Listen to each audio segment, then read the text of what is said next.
Dude, did you order The new iPhone 17 Pro? Got it from Verizon, the best 5G network in America. I never looked so good. You look the same. But with this camera, everything looks better, especially me. You haven't changed your hair in 15 years. Selfies? Check, please.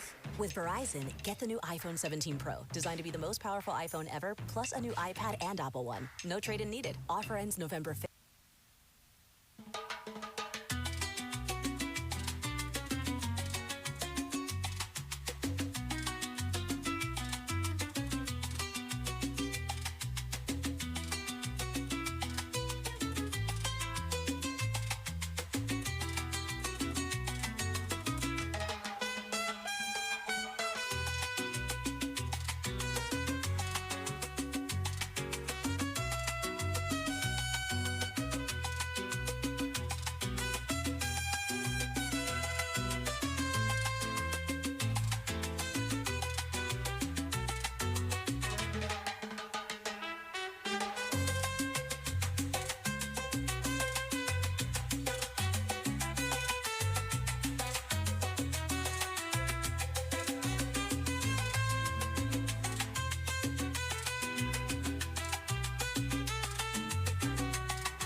On September 11, 2001, in Lima, Peru, the OAS General Assembly adopted, with the unanimous vote of its member states, the Inter-American Democratic Charter.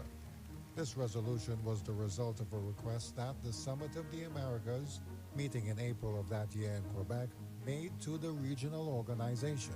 This charter is the final link in a pioneering development of the Inter-American system since the adoption in Bogota in 1948 of the charter by which the Organization of American States was established. The context surrounding its adoption was very different from that of previous decades. The decade of the 90s was unique for the hemisphere. In South America, military regimes realized that modern societies were too complicated to be ruled with bayonets.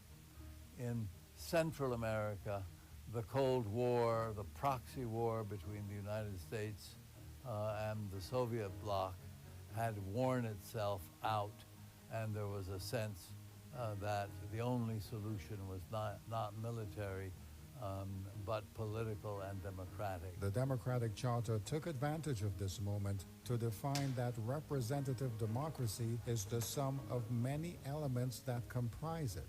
It lists the essential ones among them: respect for human rights and fundamental freedoms, access to power and its exercise subject to the rule of law, the holding of free, periodic, and fair elections, the pluralistic system of political parties and organizations, and the separation and independence of the branches of government. But that was not enough.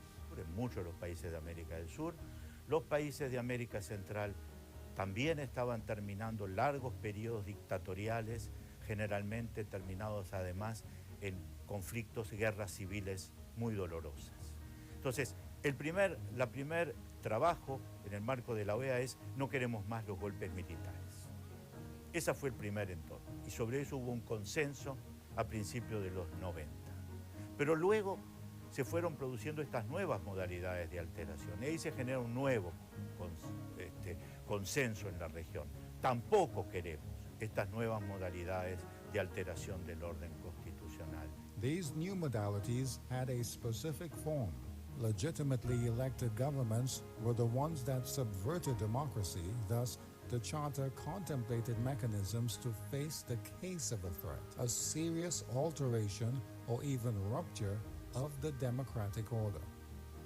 At the very moment the Charter was being approved in Lima, the world was convulsed by the attacks in New York and Washington, D.C. The next day, the world would no longer be the same. Thanks to the Charter, neither would the way the Americas protected democracy. The member states of the OAS had provided solid grounds to defend it together. Los fundamentales son el compromiso por parte de todos los estados americanos de aceptar estas modalidades por las cuales otros estados pueden actuar para promover y inclusive la Secretaría General, para promover y consolidar la democracia en un estado. Esto ha sido absolutamente pionero. Recién ahora, otros sistemas regionales están incorporando normas similares.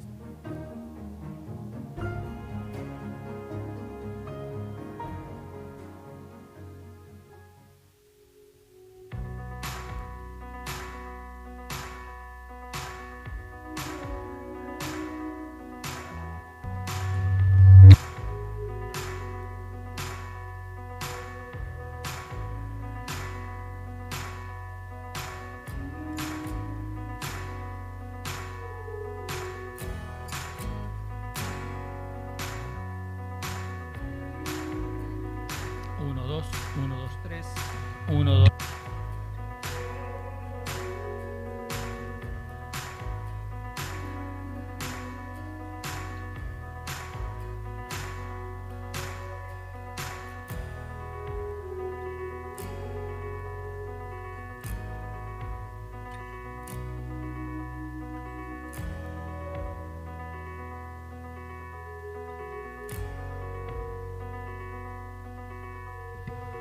Mauro, está muy alto.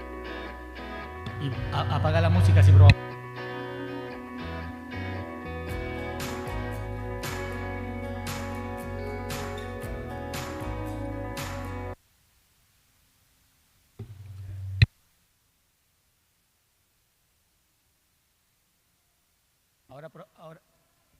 Ahora probamos de nuevo. A ver, espera. A ver, 1, 2. Ahora sí está mejor. 1, 2, 3. ¿Se escucha bien ahí en sala, Clarita? ¿Sí? 1, 2, 3, probando audio de Podium.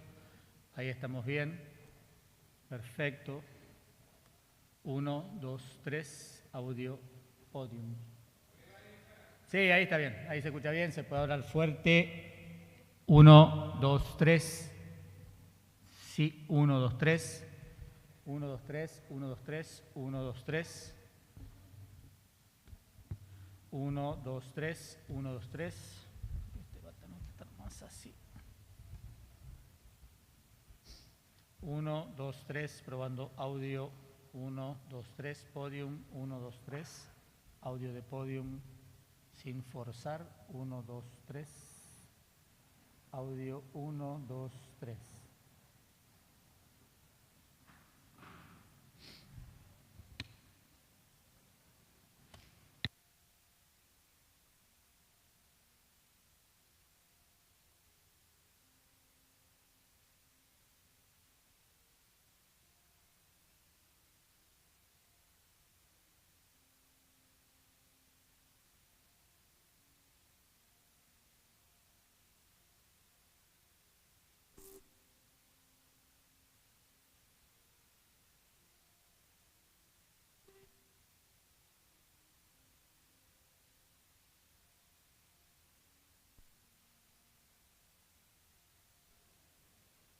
Uno, uno.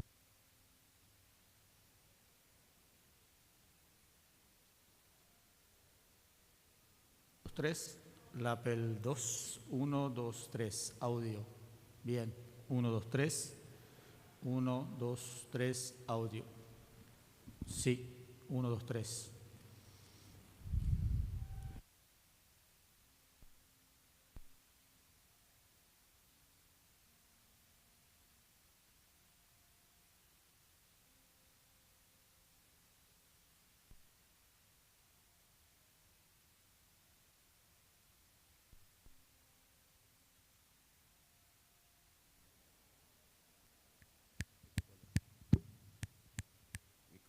Micrófono 1, 2, micrófono 1, 2, 3. Va a probar con los...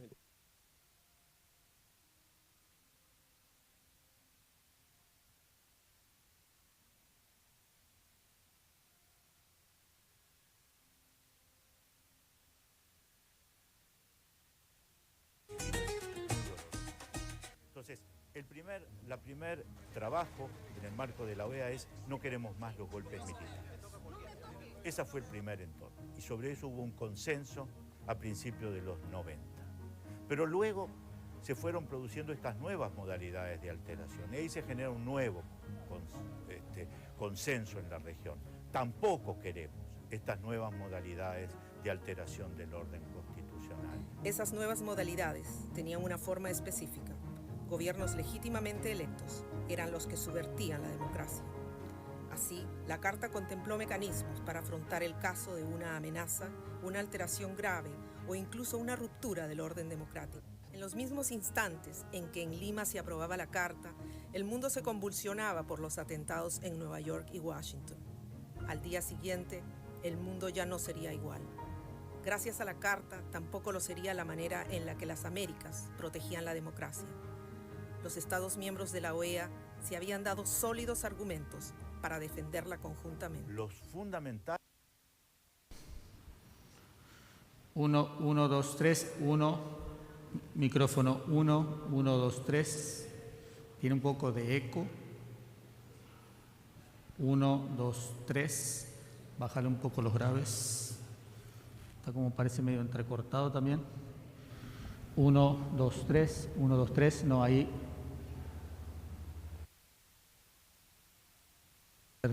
Feedback. 1, 2, tiene eco. Este tiene eco.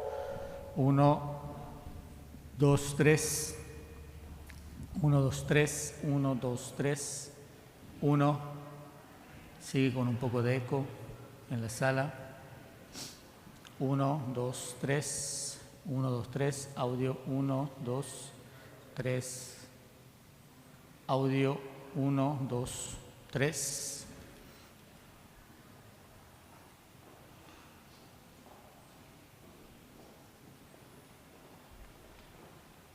1, 2, 3. Ahí está un poco mejor.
Fernando. 1, 1, 1.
In Central America, the Cold War, the proxy war between the United States and the Soviet bloc had worn itself out, and there was a sense that the only solution was not military, but political and democratic. The Democratic Charter took advantage of this moment to define that representative democracy is the sum of many elements that comprise it. It lists the essential ones among them: respect for human rights and fundamental freedoms, access to power and its exercise subject to the rule of law, the holding of free, periodic, and fair elections, the pluralistic system of political parties and organizations, and the separation and independence of the branches of government. But that was not enough.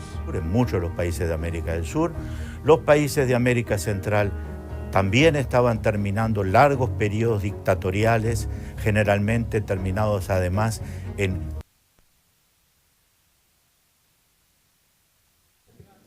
Buenos días, compañeros intérpretes. Si podemos hacer una prueba, por favor, para interpretación, canal inglés. Buenos días, compañeros intérpretes, canal inglés. Buenos días. A mí tampoco. ¿A dónde?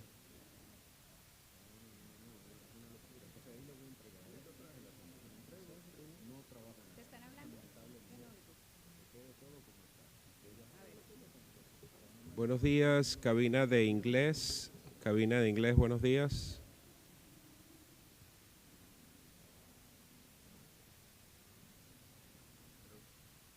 conflictos.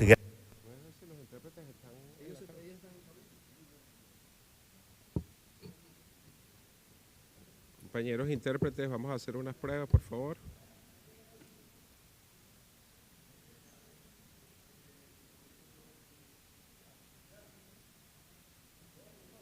¿No?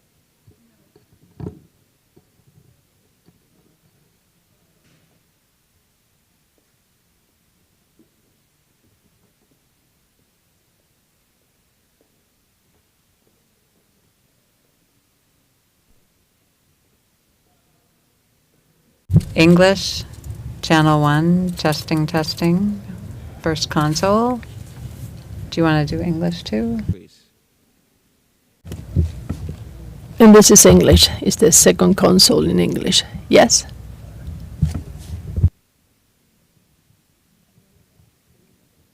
Okay.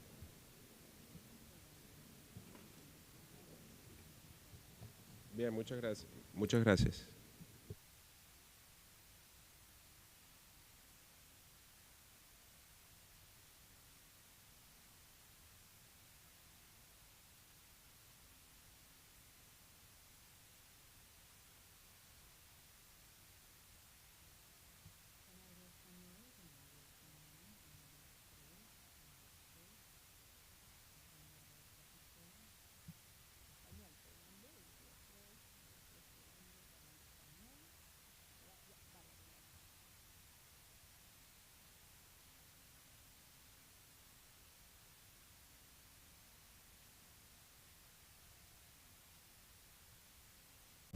Channel, English channel, testing, testing, 1, 2, 3, English channel.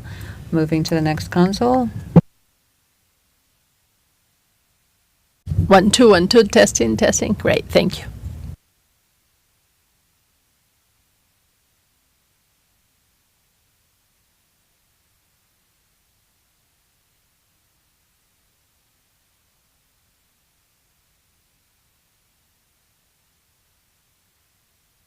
Guerras civiles muy dolorosas. Entonces, la primer trabajo en el marco de la OEA es no queremos más los golpes militares. Ese fue el primer entorno y sobre eso hubo un consenso a principios de los 90. Pero luego se fueron produciendo estas nuevas modalidades de alteración y ahí se genera un nuevo consenso en la región. Tampoco queremos estas nuevas modalidades de alteración del orden constitucional. These new modalities had a specific form. Legitimately elected governments were the ones that subverted democracy. Thus, the Charter contemplated mechanisms to face the case of a threat, a serious alteration or even rupture of the democratic order. At the very moment the Charter was being approved in Lima, the world was convulsed by the attacks in New York and Washington, D.C. The next day, the world would no longer be the same. Thanks to the Charter, neither would the way the Americas protected democracy. The member states of the OAS had provided solid grounds to defend it together. Los fundamentales son el compromiso por parte de todos los estados americanos de aceptar estas modalidades por las cuales otros estados pueden actuar para promover y inclusive la Secretaría General para promover y consolidar la democracia en un estado. Esto ha sido absolutamente pionero. Recién ahora, otros sistemas regionales están incorporando normas similares.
El 11 de septiembre de 2001, la Asamblea General de la OEA adoptó en Lima, por unanimidad de todos sus Estados miembros, la Carta Democrática Interamericana. Esta resolución fue resultado de una solicitud que la Cumbre de las Américas, reunida en abril de ese año en Quebec, le hiciera a la organización regional. Esta carta es el último eslabón de un desarrollo pionero del sistema interamericano desde la adopción en Bogotá en 1948 de la carta por la que se constituyó la Organización de los Estados Americanos, OEA. El contexto era muy diferente del de décadas anteriores. The decade of the 90s was unique for the hemisphere. In South America, military regimes realized that modern societies were too complicated to be ruled with bayonets.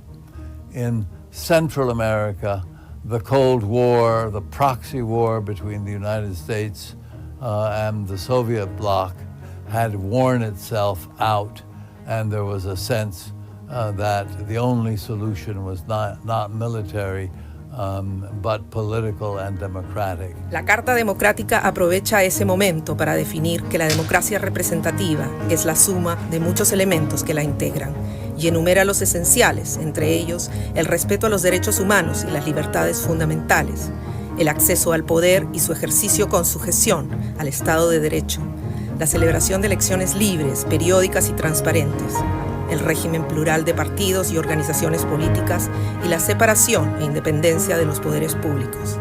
Pero ello no bastaba. En muchos de los países de América del Sur, los países de América Central también estaban terminando largos periodos dictatoriales, generalmente terminados además en conflictos, guerras civiles muy dolorosas. Entonces, el primer trabajo en el marco de la OEA es no queremos más los golpes militares. Ese fue el primer entorno y sobre eso hubo un consenso a principios de los 90. Pero luego se fueron produciendo estas nuevas modalidades de alteración y ahí se genera un nuevo consenso en la región. Tampoco queremos estas nuevas modalidades de alteración del orden constitucional. Esas nuevas modalidades tenían una forma específica. Gobiernos legítimamente electos eran los que subvertían la democracia. Así, la Carta contempló mecanismos para afrontar el caso de una amenaza, una alteración grave o incluso una ruptura del orden democrático. En los mismos instantes en que en Lima se aprobaba la Carta, el mundo se convulsionaba por los atentados en Nueva York y Washington. Al día siguiente, el mundo ya no sería igual. Gracias a la Carta, tampoco lo sería la manera en la que las Américas protegían la democracia. Los Estados miembros de la OEA se habían dado sólidos argumentos para defenderla conjuntamente. Los fundamentales son el compromiso por parte de todos los Estados americanos de aceptar estas modalidades por las cuales otros Estados pueden actuar para promover y inclusive la Secretaría General, para promover y consolidar la democracia en un Estado. Esto ha sido absolutamente pionero. Recién ahora, otros sistemas regionales están incorporando normas similares.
September 11, 2001, in Lima, Peru, the OAS General Assembly adopted with the unanimous vote of its member states the Inter-American Democratic Charter. This resolution was the result of a request that the Summit of the Americas, meeting in April of that year in Quebec, made to the regional organization. This charter is the final link in a pioneering development of the Inter-American system since the adoption in Bogota in 1948 of the charter by which the Organization of American States was established. The context surrounding its adoption was very different from that of previous decades. The decade of the 90s was unique for the hemisphere. In South America, military regimes realized that modern societies were too complicated to be ruled with bayonets. In Central America, the Cold War, the proxy war between the United States and the Soviet bloc had worn itself out, and there was a sense that the only solution was not military, but political and democratic. The Democratic Charter took advantage of this moment to define that representative democracy is the sum of many elements that comprise it. It lists the essential ones among them: respect for human rights and fundamental freedoms, access to power and its exercise subject to the rule of law, the holding of free, periodic, and fair elections, the pluralistic system of political parties and organizations, and the separation and independence of the branches of government. But that was not enough. En muchos de los países de América del Sur, los países de América Central también estaban terminando largos periodos dictatoriales, generalmente terminados además en conflictos, guerras civiles muy dolorosas. Entonces, el primer trabajo en el marco de la OEA es: no queremos más los golpes militares. Ese fue el primer entorno, y sobre eso hubo un consenso a principios de los 90. Pero luego se fueron produciendo estas nuevas modalidades de alteración, y ahí se genera un nuevo consenso en la región. Tampoco queremos estas nuevas modalidades de alteración del orden constitucional. These new modalities had a specific form. Legitimately elected governments were the ones that subverted democracy. Thus, the Charter contemplated mechanisms to face the case of a threat, a serious alteration or even rupture of the democratic order. At the very moment the Charter was being approved in Lima, the world was convulsed by the attacks in New York and Washington, D.C. The next day, the world would no longer be the same. Thanks to the Charter, neither would the way the Americas protected democracy. The member states of the OAS had provided solid grounds to defend it together. Los fundamentales son el compromiso por parte de todos los estados americanos de aceptar estas modalidades por las cuales otros estados pueden actuar para promover y inclusive la Secretaría General, para promover y consolidar la democracia en un estado. Esto ha sido absolutamente pionero. Recién ahora, otros sistemas regionales están incorporando normas similares.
El 11 de septiembre de 2001, la Asamblea General de la OEA adoptó en Lima, por unanimidad de todos sus Estados miembros, la Carta Democrática Interamericana. Esta resolución fue resultado de una solicitud que la Cumbre de las Américas, reunida en abril de ese año en Quebec, le hiciera a la organización regional. Esta carta es el último eslabón de un desarrollo pionero del sistema interamericano desde la adopción en Bogotá en 1948 de la carta por la que se constituyó la Organización de los Estados Americanos, OEA.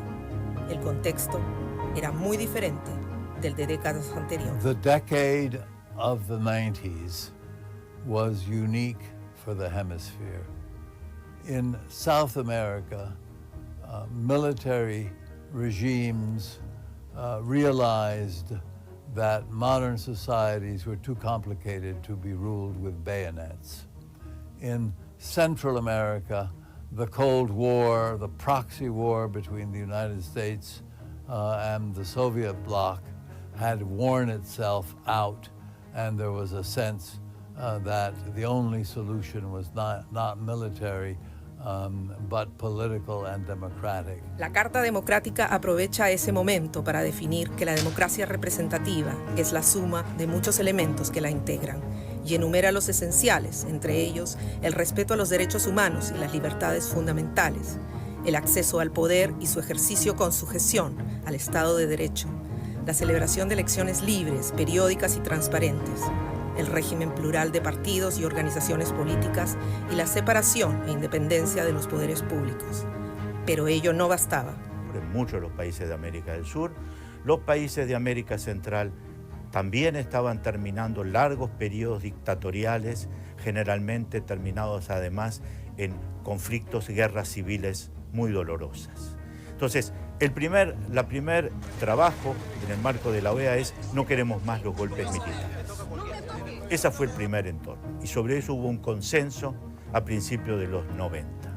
Pero luego se fueron produciendo estas nuevas modalidades de alteración y ahí se genera un nuevo consenso en la región. Tampoco queremos estas nuevas modalidades de alteración del orden constitucional. Esas nuevas modalidades tenían una forma específica. Gobiernos legítimamente electos eran los que subvertían la democracia.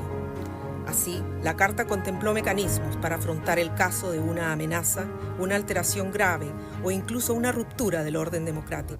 En los mismos instantes en que en Lima se aprobaba la Carta, el mundo se convulsionaba por los atentados en Nueva York y Washington.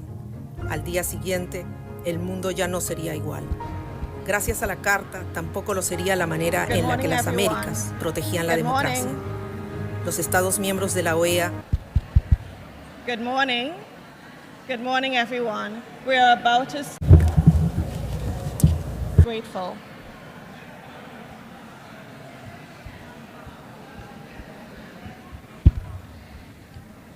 Good morning. Thank you for being here. We are about to begin. If you could have your seats, we would be grateful. Thank you.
On September 11, 2001, in Lima, Peru, the OAS General Assembly adopted, with the unanimous vote of its member states, the Inter-American Democratic Charter.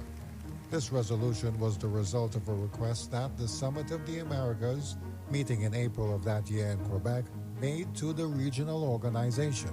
This charter is the final link in a pioneering development of the Inter-American system since the adoption in Bogota in 1948 of the charter by which the Organization of American States was established. The context surrounding its adoption was very different from that of previous decades. The decade of the 90s was unique for the hemisphere.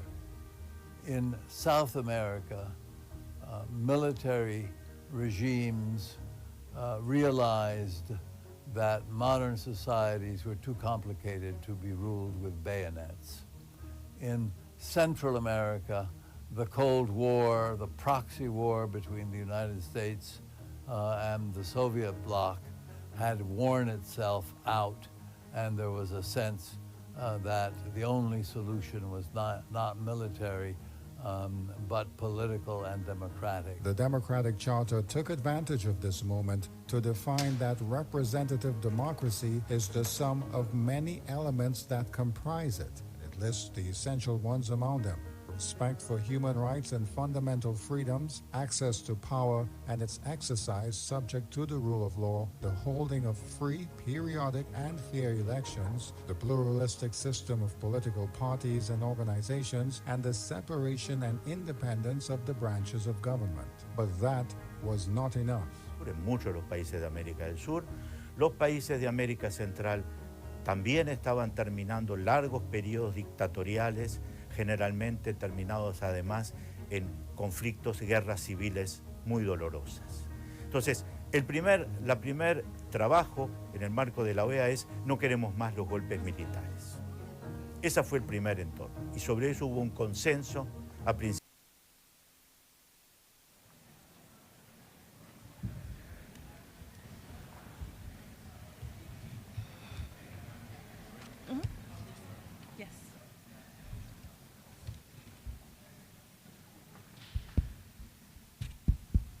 Good morning, everyone, and welcome to the House of the Americas.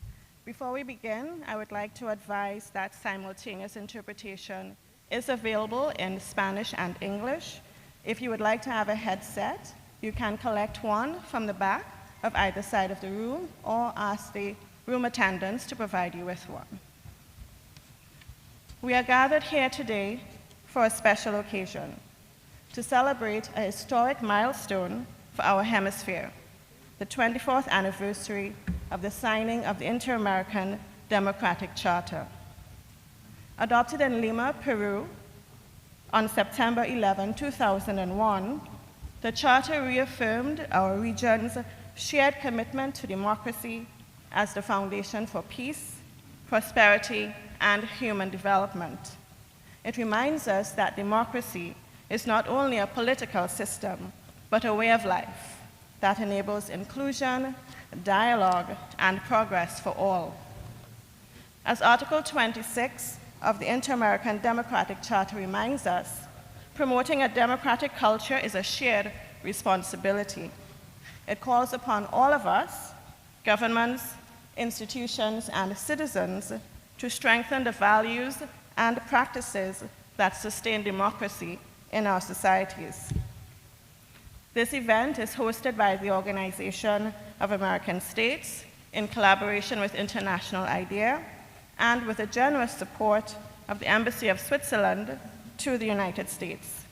We deeply appreciate their partnership and commitment to promoting democratic values and the principles enshrined in the Charter. To officially open our event, it is my honor to invite to the stage the Secretary General of the Organization of American States, His Excellency Albert Roundin.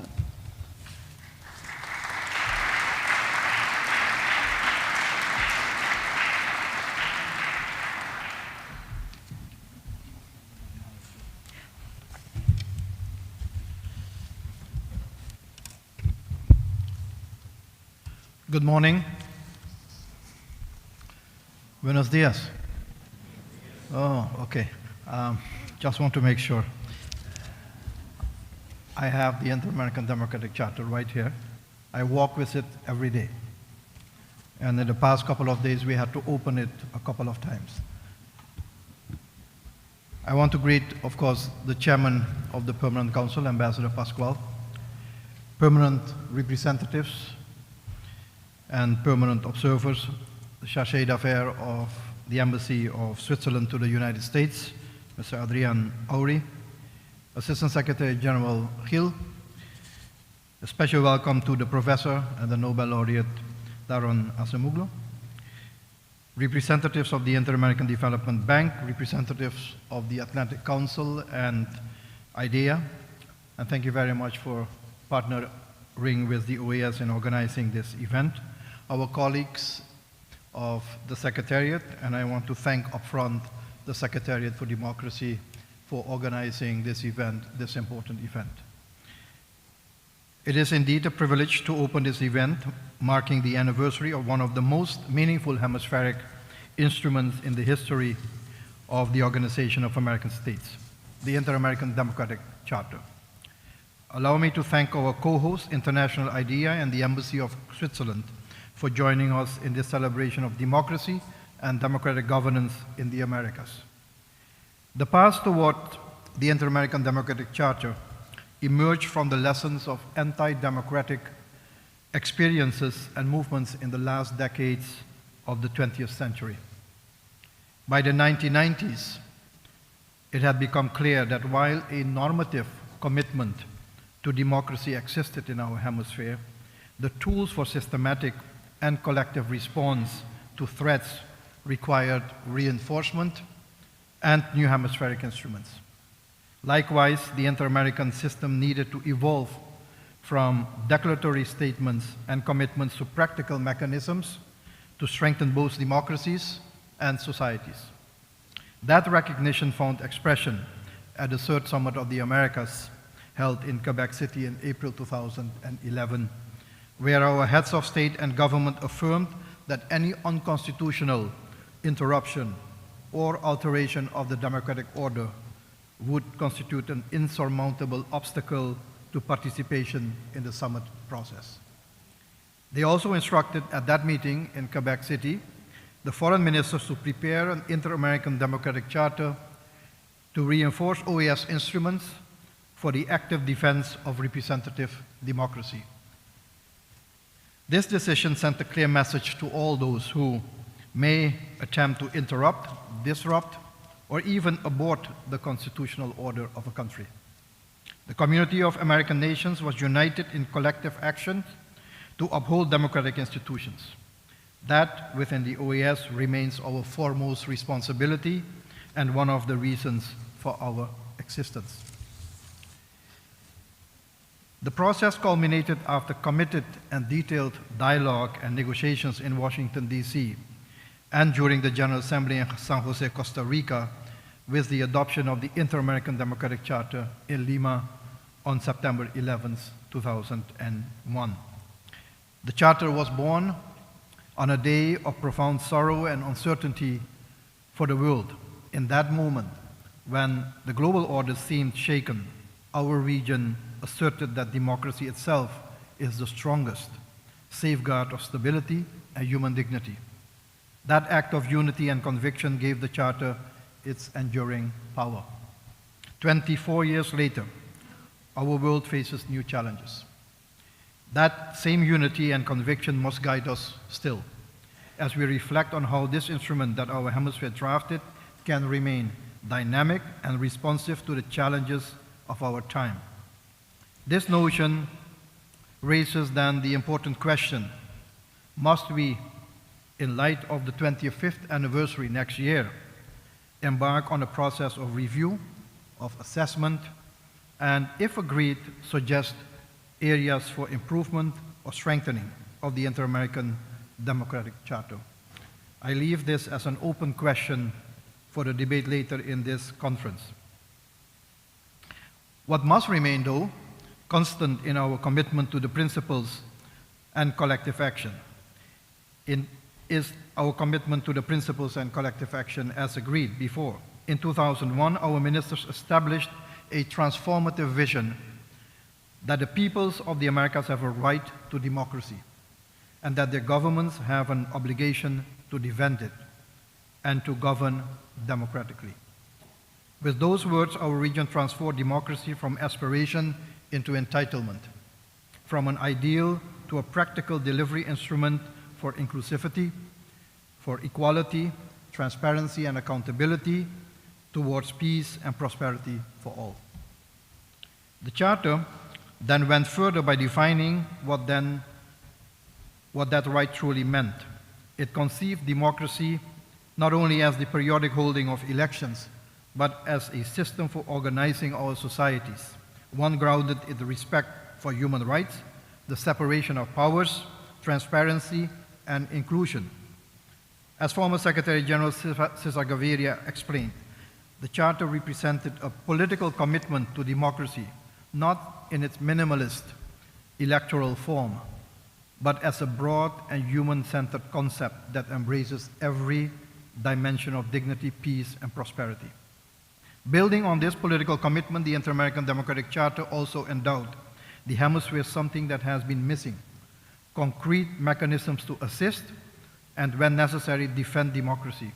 In doing so, it translated words into action, giving the region and the Secretary General of the OAS the practical tools to respond collectively to threats and emerging challenges.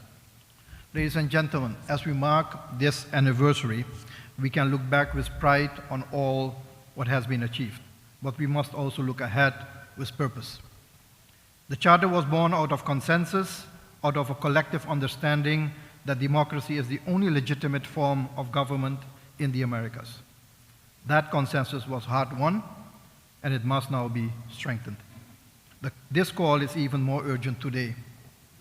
Across our region, we witness growing polarization and a loss of trust in institutions and even in democracies that struggle to deliver peace, stability, and well-being.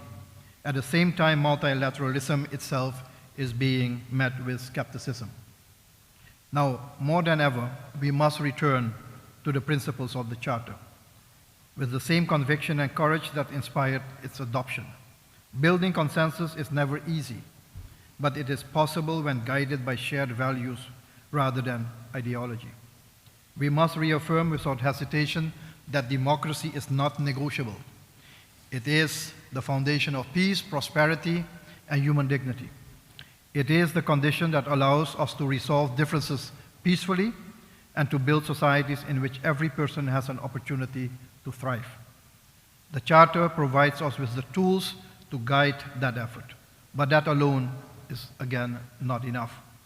The future of democracy in our hemisphere depends on our ability to give life to those communities, to speak with one another rather than at one another, to listen with respect, and to build together.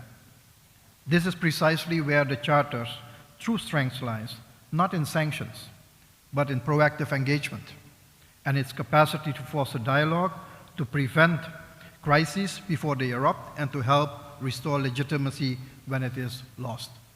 In that spirit, I'm not an advocate of negative agendas or repeated condemnations.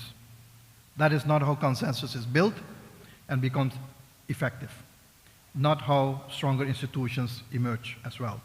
We must, of course, speak clearly when principles are violated, but we must also engage in constructive dialogue, seek solutions, and favor the convergence of efforts that strengthens democracy and stability in our hemisphere. That same spirit of dialogue must also guide us at home. The challenges we face today are simply too great to meet with dissolution or retreat. On the contrary, we must renew the social contract between citizens and their institutions. Democracy must adapt through transparency, inclusion, and genuine participation so that it continues to inspire trust, build ownership, and remain credible and resilient. A whole-of-society approach at the national and a whole-of-America's approach at the hemispheric level are critical, because we depend on each other for peace and prosperity.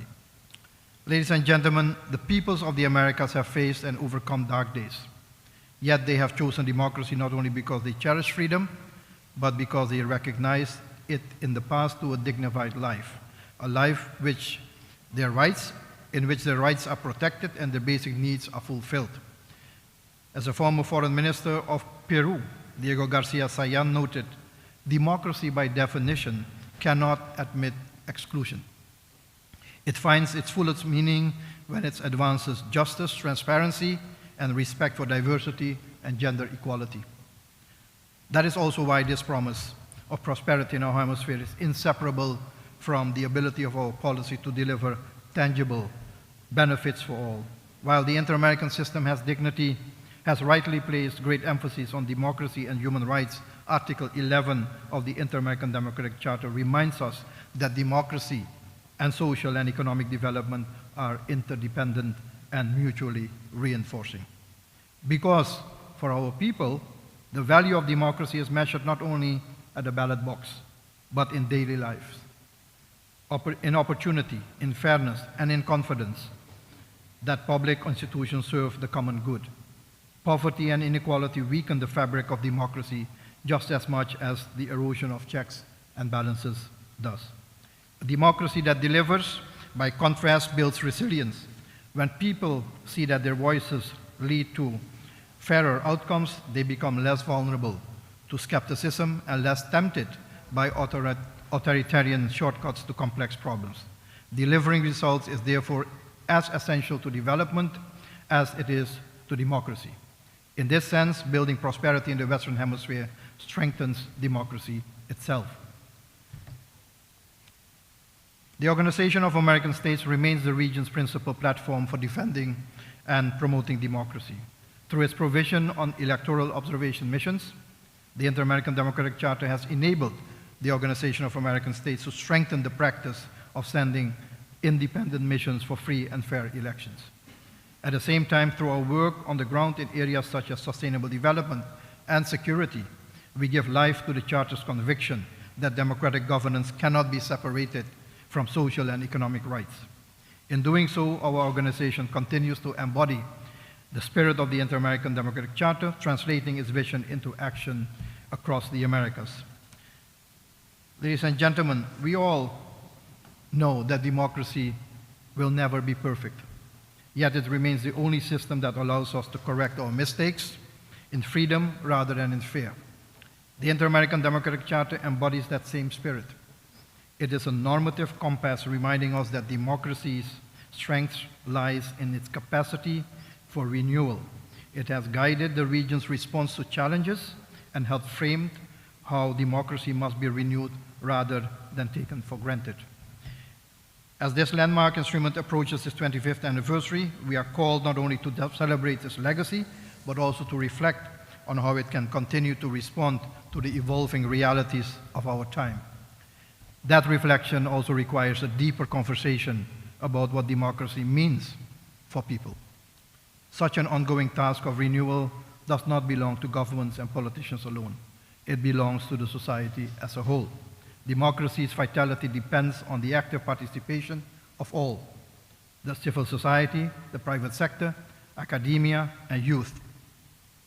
Their engagement gives true force to the Inter-American Democratic Charter, for its principles are only as strong as the people who uphold them. The Charter's promise will only be fulfilled when each one of us accepts responsibility for building a future that is peaceful and prosperous, and when we recognize and accept the value of hemispheric cooperation and hemispheric multilateralism. The Organization of American States, in my humble view, is the best suited to fulfill this role. I thank you very much.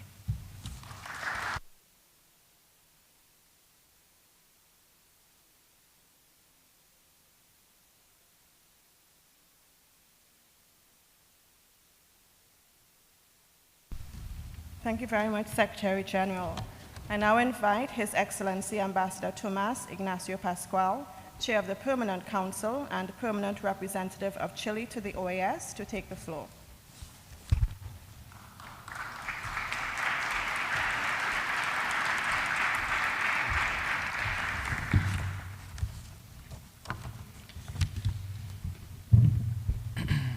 Muy buenos días. Good day. To all the authorities here, I would like to echo the greetings voiced by the Secretary General, especially our colleagues, the permanent representatives, and of course, also warm greetings to the Secretariat for Strengthening Democracy for having organized this activity today. I will not be offering theories about democracy when I have right here before me a Nobel Prize winner and many experts who will be speaking to us today. My opening remarks are intended to focus on what we're seeing and hearing as states, states who believe firmly in democracy, and we are now on alert. The description of one of the pillars underpinning the work of this organization says that democracy is the cornerstone of peace, security, and development across the hemisphere. The first question that comes to mind is whether there is, in fact, consensus today on this. The Charter was adopted 24 years ago because of the dictatorships that scourged our country, our hemisphere. But today, in different forums, one hears that one cannot impose a single form of democracy, and that democracy must respect the traditions of each people. We must also ask ourselves whether there is a correlation between democracy and prosperity in contexts that seem to resist the idea that public order in the hands of citizens' representatives are truly promoting that.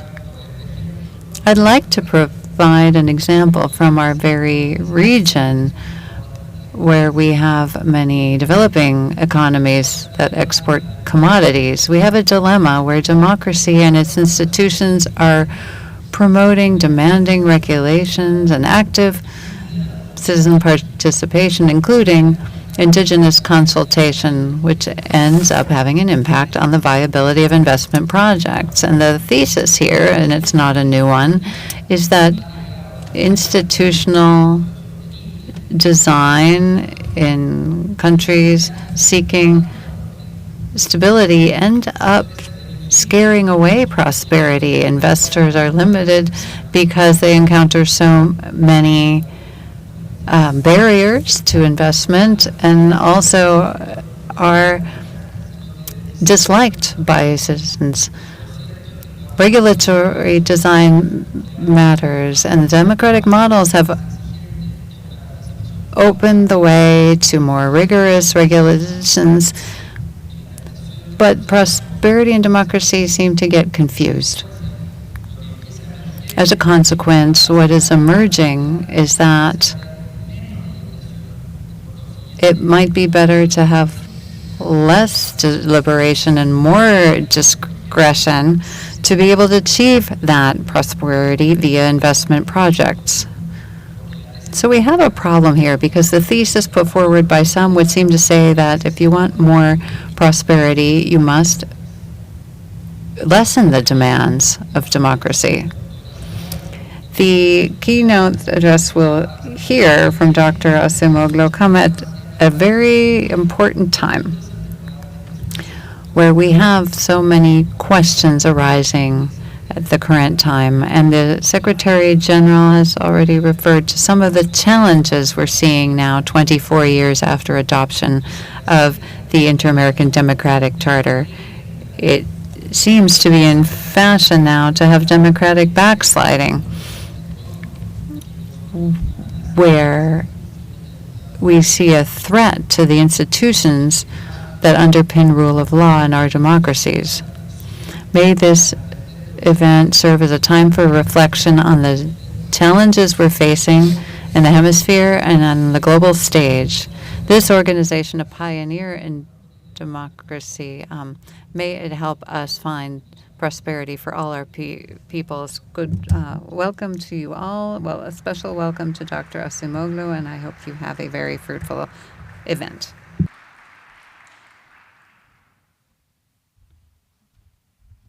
Gracias, Embajador. It is now my pleasure to invite Minister Adrian Howry, Chargé d'Affaires ad interim of the Embassy of Switzerland to the United States, to offer his remarks.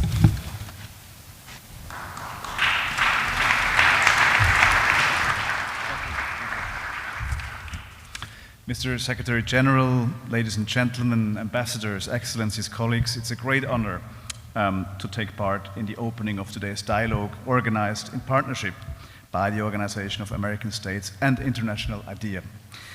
As the title of today's event suggests, we are here to reflect on the promise of democracy and prosperity for the Western Hemisphere. And indeed, democracy holds the promise of prosperity. We are very privileged to soon hear from one of the foremost experts on this topic, Nobel Prize laureate Professor Daron Acemoglu, and thank you very much for being here. Yet democracy is more than just a promise of prosperity. Democracy is hard work. It should never be taken for granted. Every day we must protect civic space, uphold checks and balances, and ensure that governments remain accountable to their citizens. This is hard work, and we have to do it in our daily lives. Above all, we must nurture the trust of people in their public institutions.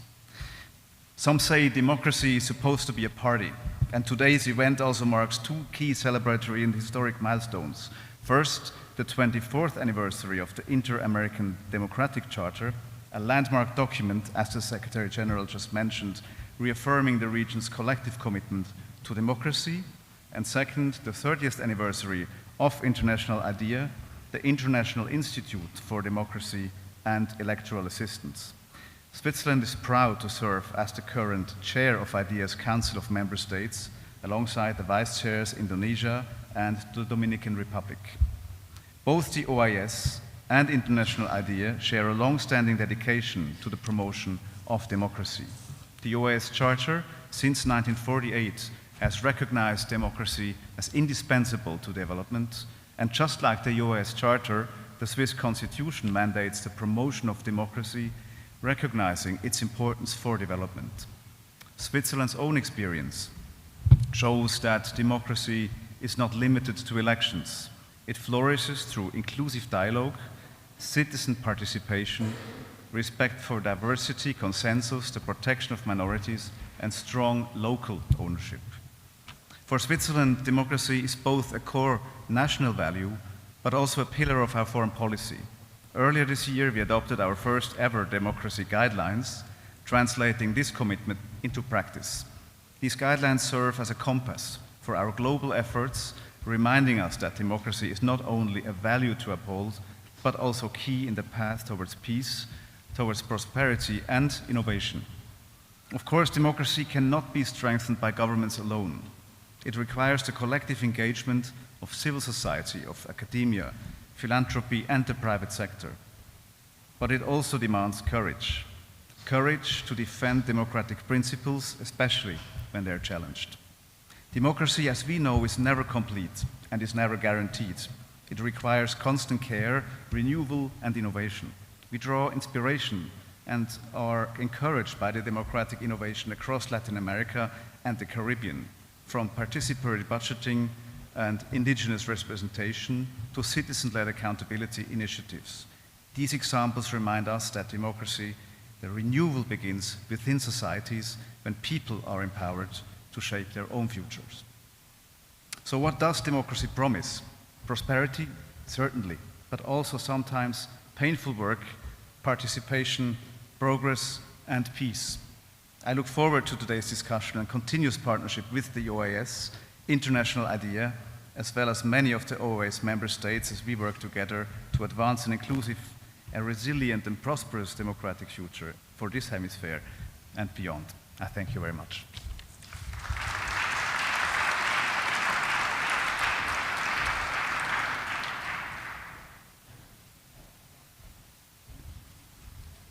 Thank you, Minister Howry. To continue, we are pleased to share a pre-recorded message from Senator Ivan Flores President of Parl Americas, who joins us virtually for this commemorative event.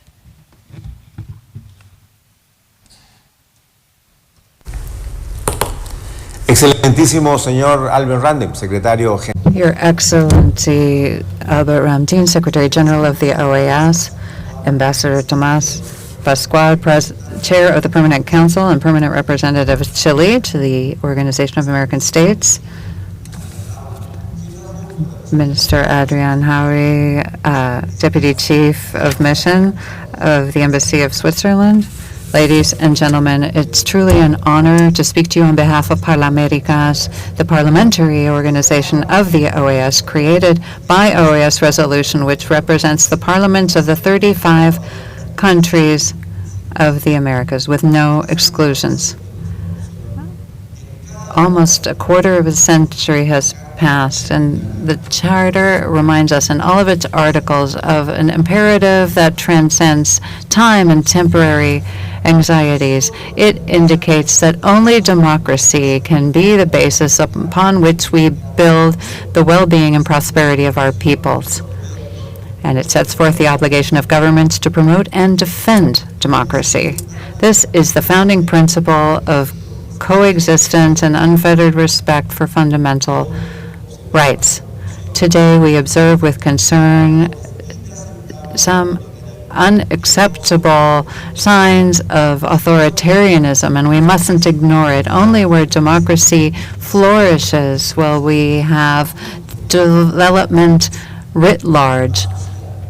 And when peace is based on justice and equal opportunities for a decent and safe life where nobody is left behind or left out, where there's no hunger, no fear, only then when will prosperity take firm root.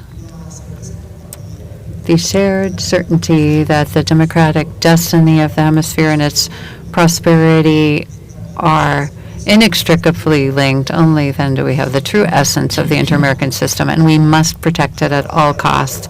For the parliaments of the four Americas, this conviction takes on a concrete form because we are tasked with giving life to the principles of the Charter, translating its vision into a shared effort to unite around justice, freedom, and equality. In the cry for justice, liberté, égalité, fraternité of the past, may that strengthen our joint efforts.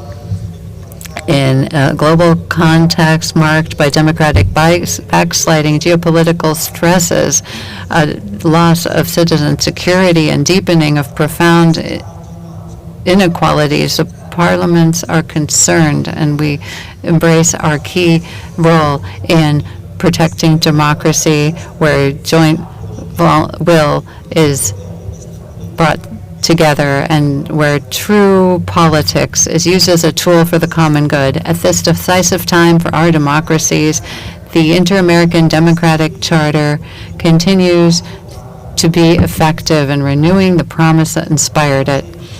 Parlaméricas, as an expression of ongoing democratic will of the parliaments of the hemisphere, reaffirms its determination to continue working with the OAS and the institutions of the Inter-American system to make democracy the most certain path towards a more promising, prosperous future for our peoples.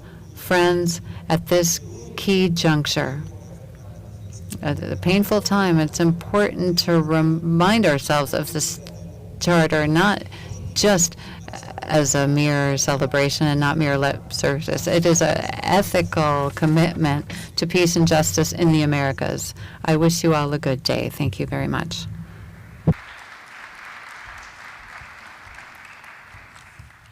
We now turn to our keynote session, featuring one of the world's most distinguished thinkers on political economy and institutions, Professor Daron Acemoglu, Institute Professor at the Massachusetts Institute of Technology and recipient of the 2024 Nobel Prize in Economic Sciences. I invite Professor Acemoglu and Gerardo de Casa, Director of the Department of Electoral Cooperation and observation of the OAS to take the stage. Before the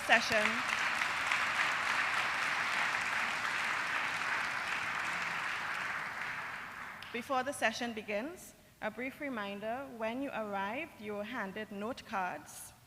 These are for submitting questions in writing for both the keynote session and the later panel discussion.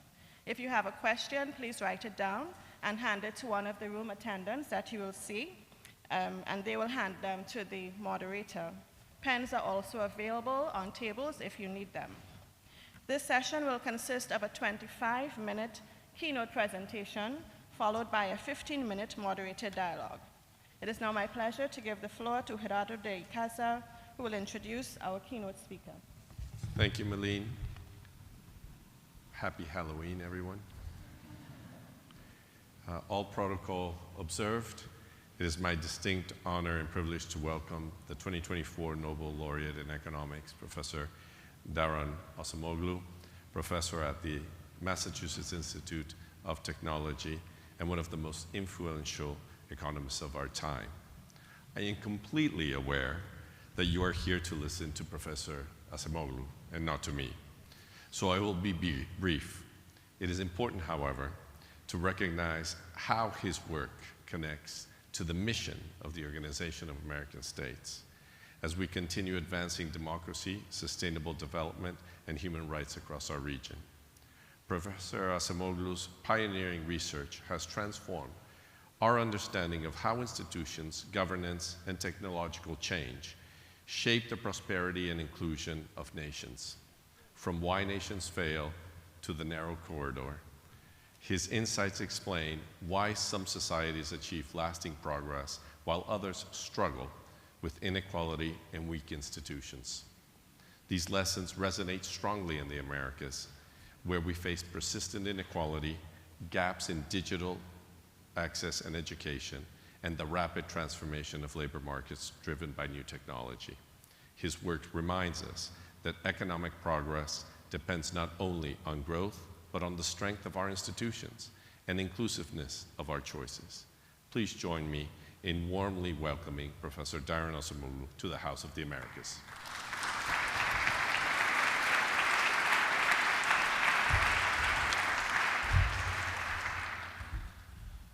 Thank you very much, Gerardo, and thank you, Secretary General. Thank you, Ambassador Rique, and thank you, everybody, for the very nice introduction. It's my distinct pleasure to be here. I think it's a very meaningful occasion. It's the 24th anniversary of the Inter-American Democracy Charter, so I'm going to talk about democracy. Latin America has been, or the Americas more generally, have been a lab for understanding the evolution of institutions and their effects. So it's great to have an opportunity.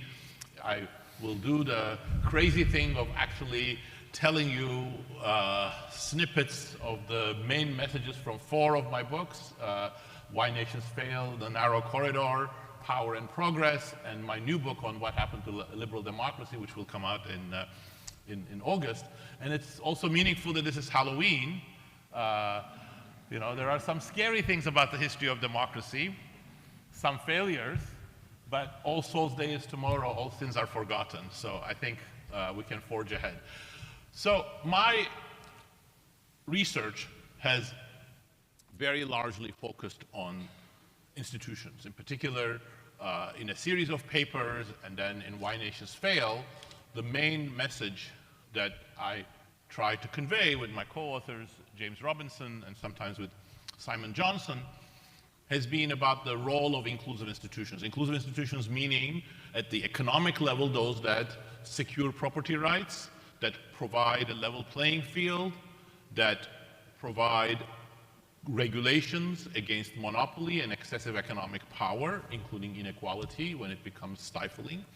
And at the political level, inclusive political institutions, meaning those that constrain arbitrary power and provide pathways for individuals to participate in politics, such as democratic politics of the electoral form that we have come to accept in many parts of the world, and more generally provide pathways for individuals' voices to be heard, and also more generally for the state to function in a way that's consistent with the wishes and desires of citizens, so responsiveness of the state. A lot of the roots of institutions go back in history, and that's why the history of the Americas is so relevant. For example, as I have argued in my research with Simon Johnson and James Robinson, you cannot understand institutions in the Americas without looking at the colonization experience. In 1500, before the colonization experience started, according to several measures, Mexico or Peru, or the areas that are now Mexico and Peru, for example, were quite a lot more developed economically, politically, socially than, say, in the northeast of the United States, which was much more sparsely settled, had no urbanization, had no industry, had no organized agriculture, and so on. But then, look at it in 300 years' time then, in the 1800s, you see a reversal. Northeast of the United States is much more dynamic. Industrialization has started. Income per capita is increasing, urbanization is going up rapidly. This isn't about geography, it isn't about culture. A lot of the historical and statistical work that we have done strongly supports the idea that it is about institutions. Europeans brought very different institutions in different parts of their colonial empire. In some places, such as most of Latin America, institutions were taken over from existing civilizations or introduced afresh for being able to dominate existing populations, extract resources, be able to control labor, and set up hierarchical systems with Europeans themselves or their representatives at the top. These were the basis of the extractive institutions that contrast with political institutions, and it was an ensemble of both economic institutions, things like the encomienda, the mita, repartimiento, and political institutions that concentrated political power without any responsiveness to the wishes of the people, especially the indigenous populations. In other places where Europeans did not encounter as much to take over, large populations to put to work, such as northeastern United States, Australia, New Zealand, and so on, that option wasn't open to them. It's not that European colonizers didn't try, they did. Often they brought in indentured servants from Europe and tried to put them to work in the same ways that they successfully did with the native populations, but that didn't work with the open frontier. There's very sparsely settled populations, and people who were of European descent had greater capability to rebel and not be completely slaughtered. And as a result, their initial plans failed, and de facto, they were put on a path to more inclusive institutions. And a lot of these institutional heritage is very long-lasting. So you see the effects of these institutions in 1800, industrialization, how agriculture was organized, how states were organized. You see it in 1900, you see it in 1950, you see it in 2000. So a natural question that people ask is whether today's political and institutional choices matter, such as democracy. Perhaps they don't matter. Perhaps democracy is just a facade. Well, that, fortunately, isn't so, and that's another branch of my work where I have looked at both the origins of democracy and the economic consequences of democracy. With China's rise, lots of economic and political problems in the West, we have good reason to question the track record of democracy, and I'll talk more about that in the context of my new book. And many people have either jumped to the conclusion that democracy is gridlocked and not appropriate for the challenges that we're facing today, including AI, about which I'm going to talk a little bit as well, or they have looked at data, for example, comparing economic performance between some democratic and non-democratic countries, and have expressed doubts about the success of democracy. My research, and some of this has also featured in my books, but especially in my research, I have tried to shed doubt on these approaches. They either generalize from examples that don't merit generalization or end up comparing apples and oranges. If you actually look at the data in a more systematic way, I have found that democracy does quite well, thank you. So countries that democratize, relative to their counterfactual growth that they would have experienced if they had remained non-democratic, for example, as proxied by what other non-democratic countries with similar characteristics have done during similar periods, grow quite rapidly after democratization. In about 20 years' time, countries that democratize are about 20% richer in terms of GDP per capita.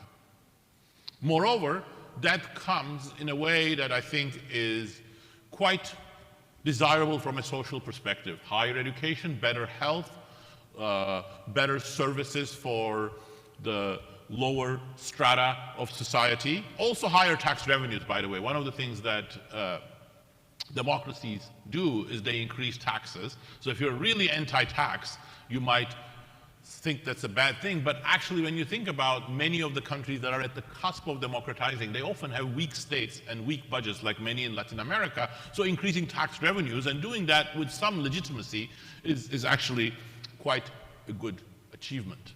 And that is what enables better health, better education, and so on. This result is very robust. Democracies do have problems. There are some autocracies that sometimes grow, but regardless of what continent you look at, regardless of what income level you look at, democracies do better. So in light of this, you might think democracy should be hugely popular. Everybody should love democracy and we should see a big march towards democracy. Reality isn't completely the opposite, but is much more complex.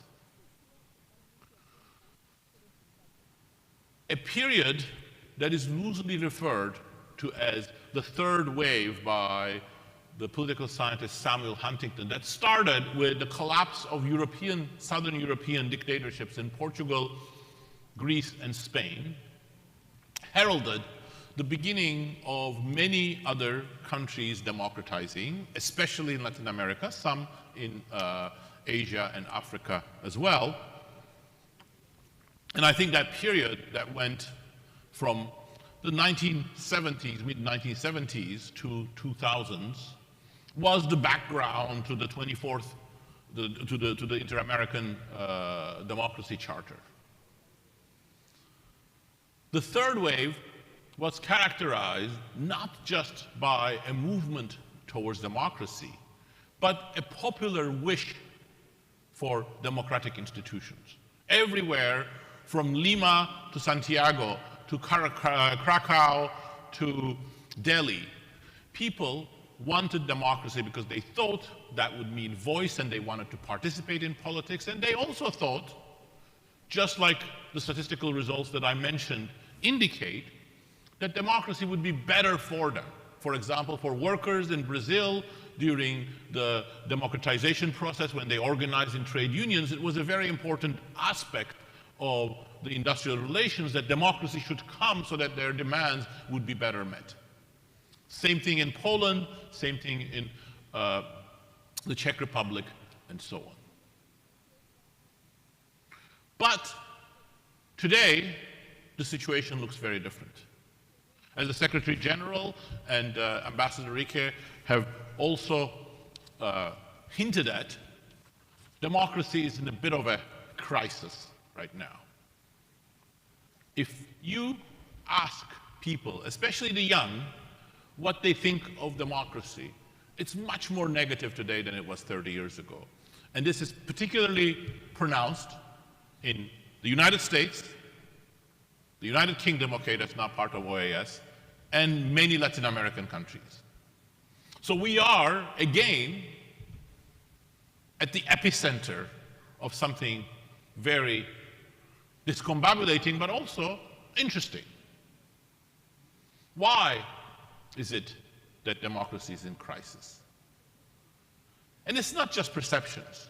According to data from Freedom House and other international organizations that track democracy, we see that many democracies are getting weaker, less democratic, and many more countries are transitioning from democracy to authoritarian governments than the other way around.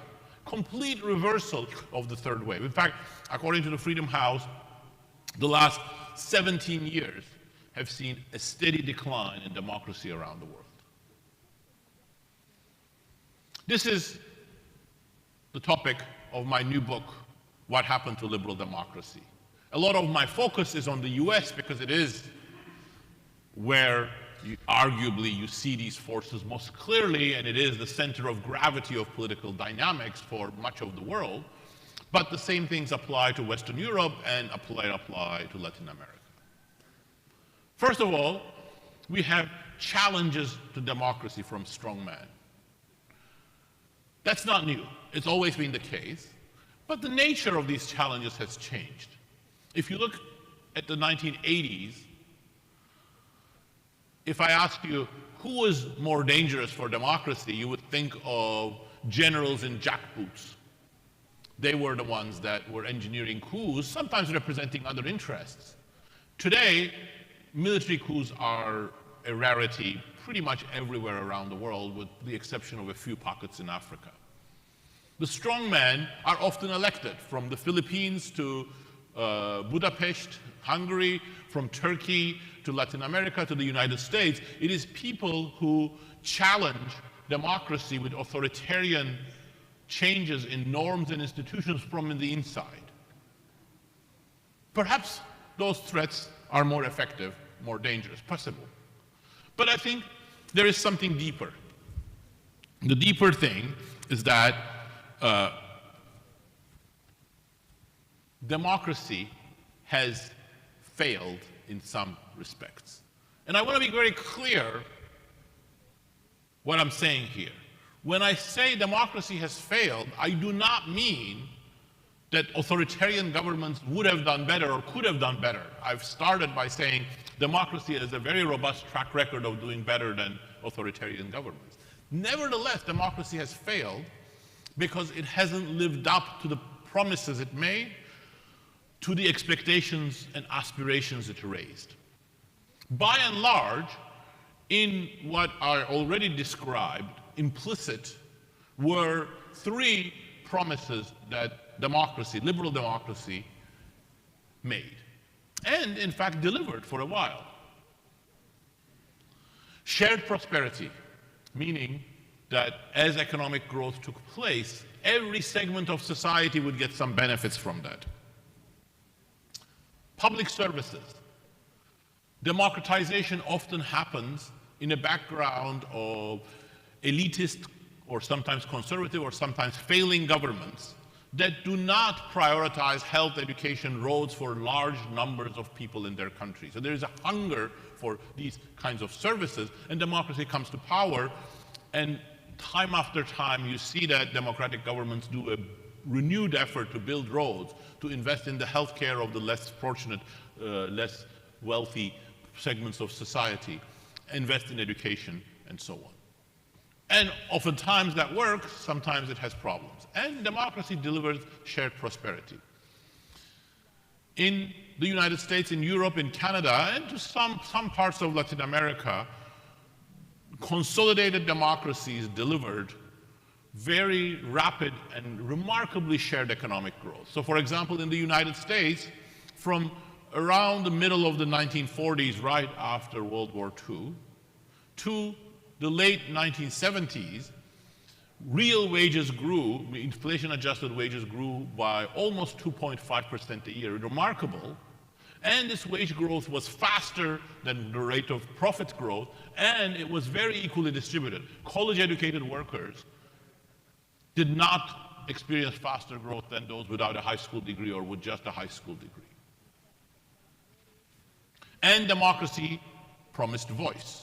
That's its foundational promise, that people do participate in politics, policies are responsive to their desire, and they feel like they are being listened to. Again, for a while, across the world, democracies did achieve some of that. But over the last 4 decades, we see a very different track record of democracy. Inequality has skyrocketed in the United States. For example, the picture from the 1980s onwards stands in stark contrast to what I described for the earlier period. Real wages grew for people with postgraduate degrees, with some subsets of those which have a college degree, but they actually declined for men without a high school degree or with just a high school degree. Inequality increased across the world, including in Latin America. Shared prosperity fell by the wayside. Public services became more unequally distributed and much more inefficient due to the difficulties of dealing with education and health in a complex society, regulatory problems, and difficulties of overcoming some organized groups such as the health insurance and pharmaceutical companies in the United States. And there were many cracks in the edifice of democratic voice. From Latin America to Europe, from Europe to United States, the refrain that politicians don't listen to us, to people like us, and our views are being suppressed, increased. In the United States and in Europe, particularly important were issues of immigration and other cultural changes, but it wasn't confined to that. Economic policies started diverging quite significantly, especially as the center-left parties became more education-heavy and much more catering and being run by very highly educated cadres. There was a bigger divergence between the wishes of the working classes and the policies of center-left parties, making democracies much less responsive, or at least appear much less responsive. So in some sense, the crisis of liberal democracy, both in terms of the retrenchment of liberal democracy and people's views that liberal democracy is not functioning, that they don't trust institutions, they don't trust the judiciary, they don't trust the parliaments, that has some real roots. And that is the reason why there is such an opening for strongmen and people who are challenging democratic norms. But democracy remains and will remain the most conducive system for building shared prosperity, building consensus, dealing with very vexing problems such as AI, climate change, demographic change, which are being experienced by all countries, especially in the Americas. And the lessons here are no different than what James Robinson and I try to talk about in the narrow corridor. And as Minister Adrian Horry mentioned, the key is that democracy is a process. So the main idea of the narrow corridor is that you don't create democratic institutions from above or even from below just at once. It is a process whereby bottom-up participation and the strengthening of institutions, including the state's ability to penetrate society, evolve at the same time, and they have to co-evolve in a balanced manner. And trust in institutions is key. And where does that trust come from? Well, that trust comes from many places. Institutions having a track record that is trustworthy, but also shared prosperity. My research over the last few years, for example, documents that people's support for democracy is much stronger when democracy delivers in terms of shared prosperity, in terms of public good, in terms of controlling corruption, in terms of controlling instability. In Latin America, there are other sources of evidence that show very clearly how corruption episodes strongly disfavor democratic institutions and incumbents, and voters turn against politicians very quickly. So people expect something from democracy, and when they don't get it, they become rightly frustrated. So if democracy, along the lines of the narrow corridor, is going to have this evolution towards both greater state strength so that we can deliver the resources and the services that society needs, and strong societies that can have their voices heard civil society participation, democratic participation, ways of controlling corruption, ways of having your voices heard. All of these is a process. Latin America, in this context, has suffered from what James Robinson and I have called paper leviathans.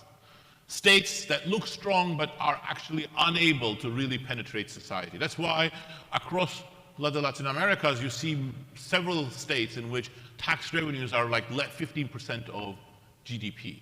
An amazingly low number, but Latin American populations want the kinds of services that people in Western Europe want. You cannot do that with 15% tax revenue. But you're stuck with 15% tax revenue because these states are weak. Why are states weak? Well, states are going to remain weak if people don't trust the states. And they're right not to trust the states. States need to deliver in terms of, so there's a bit of a catch-22 there. But it is a process that has happened before and it can happen again. And trusting democratic institutions and prioritizing shared prosperity is key. But I want to end my comments by pointing out that actually the challenges are even deeper than my previous 20 minutes of comments may suggest. We are actually at the cusp of truly destabilizing changes. Each one of them would be epochal. Demographic change, countries aging very rapidly. In Latin America, which has remained for the last 200 years a very young continent, suddenly we're going to see much, much more aged populations, much more gray than before, and in an unexpected way, and in a way that politicians are not prepared for it. Climate change, and I don't just mean the energy transition, but a changing climate, especially in South America, is going to necessitate complete redesigns of urban centers, how services are produced and delivered, big changes. But most importantly, AI.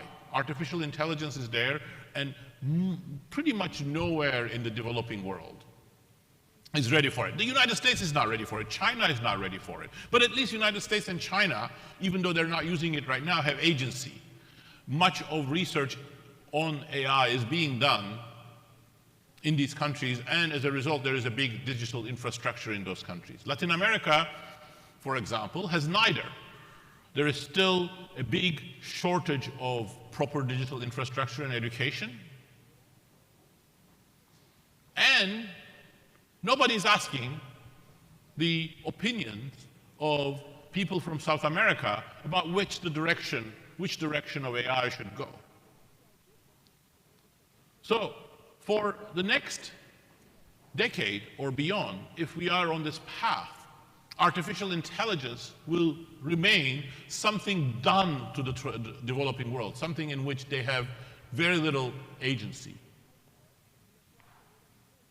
But that's a problem because the kind of AI that every country needs is somewhat different. It depends not just on your language, but it depends on what are the comparative advantages, what are the skills of your workforce, what are the industries in which you want to create good jobs for your workforce. In much of South America, still there's a problem of big informality, which is a problem of creating good jobs. That's going to get much worse with AI technology spreading around.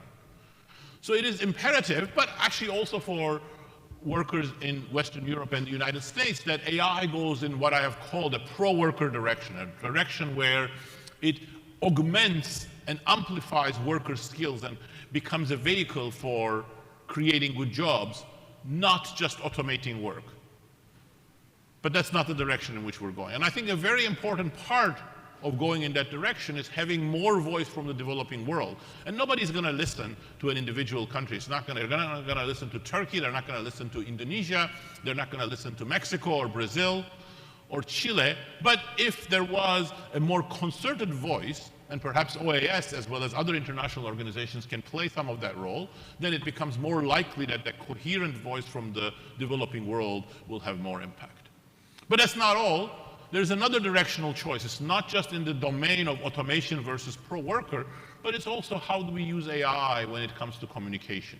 And there too I have bad news, because the default position seems to be one in which AI is used more and more for surveillance, for suppressing dissent, for centralizing information in the hands of powerful organizations, sometimes different from states, sometimes we're working in cahoots with states, and that's not good for dissent, that's not good for democratic participation, that's not good for diversity of opinion, it's not good for opposition to strongmen and authoritarian governments. So I think there's a double whammy for democracy coming everywhere, and politicians and civil society organizations are very ill prepared for it.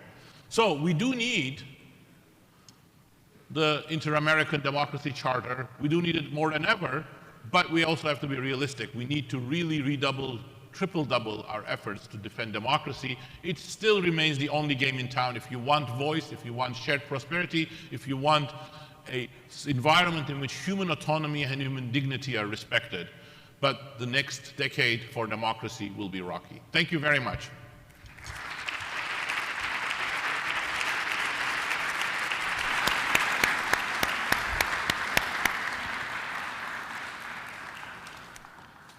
Thank you, Professor, so much. It has been a treat. It's not a Halloween joke. But now there's a trick that I have a lot of questions. Great. And I need to concentrate them into certain issues. So, and into 10 minutes, yes, I know. Into your 10 job minutes, is hard. so it's a challenge.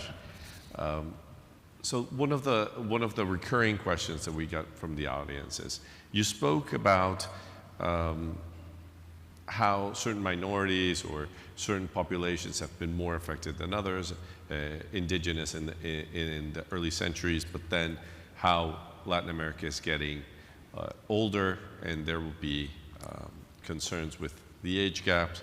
But how has these developments and looking forward with the gender issues, especially with towards inclusion of women in labor force, and perhaps talk a little bit about AI and equality. Can we talk a little bit about that? Well, I mean, obviously, inclusion of women is a major issue. Most societies around the world were patriarchal for the last, 2,000 years or more. But if you believe, like I do, and that was the subtext of my argument, that AI shouldn't just go in a direction of eliminating human input or automating work, human resources, human ingenuity, human skills are still critical. And if you have a country that, say, like Saudi Arabia, that completely excludes women, what it's doing is that it's taking half of its most valuable resource and it's throwing it away. Now, Latin American countries are not there. They're only throwing away 30% of it. But I think there's much more inclusion that will be useful, not just for women, I think for society as a whole. But the experience from other countries also shows cultural change cannot be done from top down. When it takes the form of social engineering and imposition, it creates backlash. And many Latin American countries have also, conservative cultures in certain domains, so it has to be navigated just the right way. The direction has to remain towards greater inclusion, but the way that this happens has to be felt as a more bottom-up process, not top-down. Professor, and I lead the elections team here at the OAS, and I'm using and abusing my power as a moderator to get an elections question in here. How do we combine the creation of strong institutions, that is a long-term project, with these short electoral cycles, where the tendency is perhaps to go away with the old and come in with the new? That's a problem. I think it's a problem Latin America has suffered from. It's even a more problem with the rise of authoritarian leaders, because what authoritarian leaders do is that they destroy the institutional fabric and norms that create fairness in the marketplace. It creates an environment for innovation. It creates security. And many of these changes actually don't have immediate effects. Their effects are often felt in 5, 10 years' time. So you're going to have more and more the situation where in country after country, authoritarian leaders come to power, they destroy institutions, and the bill is then paid by the next president or next prime minister. So it is a problem. But here is what democracy means. Democracy doesn't just mean that every 4 years we go to the polls. Democracy means a process of political participation.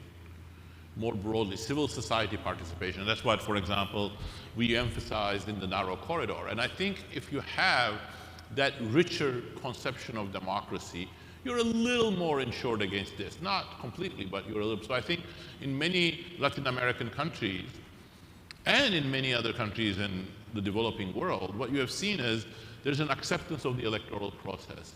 And there is episodic participation, for example, through protests, etc. But the more constructive civil society participation that is even and effective hasn't fully developed. And that's one place where perhaps more progress can be made. Professor, in his opening remarks, Secretary General spoke about the criticism that multilateralism is receiving today.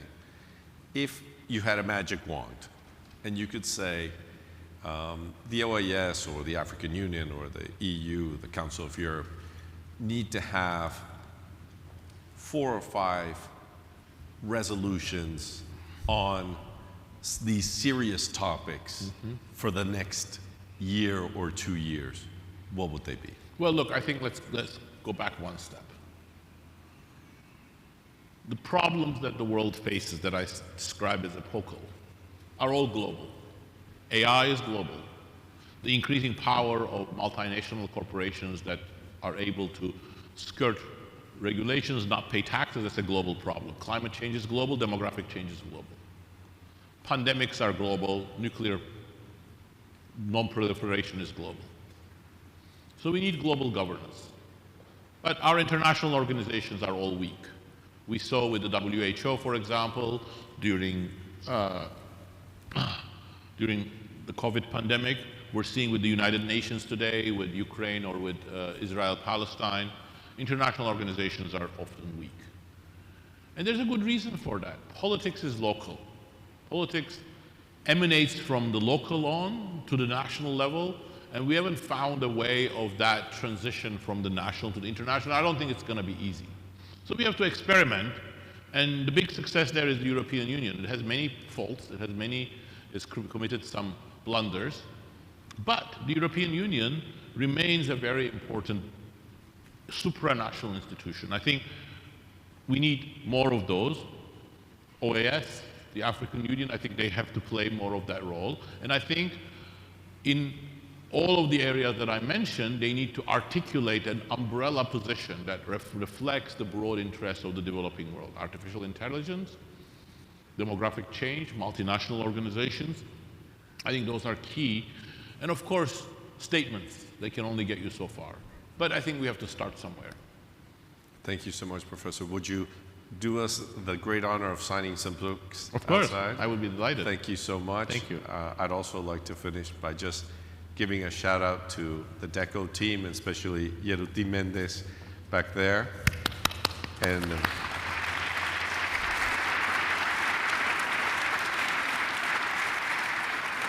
thank you for the Secretary General for allowing us to have these types of conversations. I think they're very useful, and for the Secretary Krajewicz as well. Thank you so much. Thank you, Fabio. Thank you so much.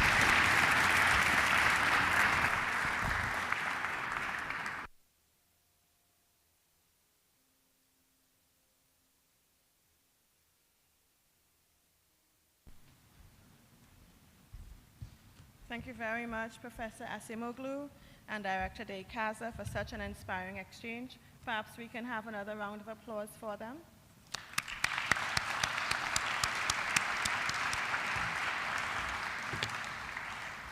Before we move on, just one more brief announcement. As Gerardo said, if you brought a book authored by Professor Asimoglu, there's a table just outside where he will sign them for you. We will now take a 15-minute break. Please enjoy the refreshments we have for you. And if you could be back at 45, that will allow us to continue our program. Thank you.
On September 11, 2001, in Lima, Peru, the OAS General Assembly adopted, with the unanimous vote of its member states, the Inter-American Democratic Charter. This resolution was the result of a request that the Summit of the Americas, meeting in April of that year in Quebec, made to the regional organization. This charter is the final link in a pioneering development of the Inter-American system since the adoption in Bogota in 1948 of the charter by which the Organization of American States was established. The context surrounding its adoption was very different from that of previous decades. The decade of the 90s was unique for the hemisphere. In South America, military regimes realized that modern societies were too complicated to be ruled with bayonets. In Central America, the Cold War, the proxy war between the United States and the Soviet bloc had worn itself out, and there was a sense that the only solution was not military, but political and democratic. The Democratic Charter took advantage of this moment to define that representative democracy is the sum of many elements that comprise it. It lists the essential ones among them: respect for human rights and fundamental freedoms, access to power and its exercise subject to the rule of law, the holding of free, periodic, and fair elections, the pluralistic system of political parties and organizations, and the separation and independence of the branches of government. But that was not enough. En muchos de los países de América del Sur, los países de América Central también estaban terminando largos periodos dictatoriales, generalmente terminados además en conflictos y guerras civiles muy dolorosas. Entonces, el primer trabajo en el marco de la OEA es: no queremos más los golpes militares. Ese fue el primer entorno, y sobre eso hubo un consenso a principios de los 90. Pero luego se fueron produciendo estas nuevas modalidades de alteración, y ahí se genera un nuevo consenso en la región. Tampoco queremos estas nuevas modalidades de alteración del orden constitucional. These new modalities had a specific form. Legitimately elected governments were the ones that subverted democracy. Thus, the Charter contemplated mechanisms to face the case of a threat, a serious alteration or even rupture of the democratic order. At the very moment the Charter was being approved in Lima, the world was convulsed by the attacks in New York and Washington, D.C. The next day, the world would no longer be the same. Thanks to the Charter, neither would the way the Americas protected democracy. The member states of the OAS had provided solid grounds to defend it together. Los fundamentales son el compromiso por parte de todos los estados americanos de aceptar estas modalidades por las cuales otros estados pueden actuar para promover y inclusive la Secretaría General, para promover y consolidar la democracia en un estado. Esto ha sido absolutamente pionero. Recién ahora, otros sistemas regionales están incorporando normas similares.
El 11 de septiembre de 2001, la Asamblea General de la OEA adoptó en Lima, por unanimidad de todos sus Estados miembros, la Carta Democrática Interamericana. Esta resolución fue resultado de una solicitud que la Cumbre de las Américas, reunida en abril de ese año en Quebec, le hiciera a la organización regional. Esta carta es el último eslabón de un desarrollo pionero del sistema interamericano desde la adopción en Bogotá en 1948 de la carta por la que se constituyó la Organización de los Estados Americanos, OEA. El contexto era muy diferente del de décadas anteriores. The decade of the 90s was unique for the hemisphere. In South America, military regimes realized that modern societies were too complicated to be ruled with bayonets. In Central America, the Cold War, the proxy war between the United States and the Soviet bloc had worn itself out, and there was a sense that the only solution was not military, but political and democratic. La Carta Democrática aprovecha ese momento para definir que la democracia representativa es la suma de muchos elementos que la integran y enumera los esenciales, entre ellos el respeto a los derechos humanos y las libertades fundamentales, el acceso al poder y su ejercicio con sujeción al Estado de Derecho, la celebración de elecciones libres, periódicas y transparentes, el régimen plural de partidos y organizaciones políticas y la separación e independencia de los poderes públicos. Pero ello no bastaba. En muchos de los países de América del Sur, los países de América Central también estaban terminando largos periodos dictatoriales, generalmente terminados además en conflictos, guerras civiles muy dolorosas. Entonces, el primer trabajo en el marco de la OEA es no queremos más los golpes militares. Ese fue el primer entorno y sobre eso hubo un consenso a principios de los 90. Pero luego se fueron produciendo estas nuevas modalidades de alteración y ahí se genera un nuevo consenso en la región. Tampoco queremos estas nuevas modalidades de alteración del orden constitucional. Esas nuevas modalidades tenían una forma específica. Gobiernos legítimamente electos eran los que subvertían la democracia. Así, la Carta contempló mecanismos para afrontar el caso de una amenaza, una alteración grave o incluso una ruptura del orden democrático. En los mismos instantes en que en Lima se aprobaba la Carta, el mundo se convulsionaba por los atentados en Nueva York y Washington. Al día siguiente, el mundo ya no sería igual. Gracias a la Carta, tampoco lo sería la manera en la que las Américas protegían la democracia. Los Estados miembros de la OEA se habían dado sólidos argumentos para defenderla conjuntamente. Los fundamentales son el compromiso por parte de todos los estados americanos de aceptar estas modalidades por las cuales otros estados pueden actuar para promover y inclusive la Secretaría General para promover y consolidar la democracia en un estado. Esto ha sido absolutamente pionero. Recién ahora, otros sistemas regionales están incorporando normas similares.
Hello, everyone. We are ready to resume.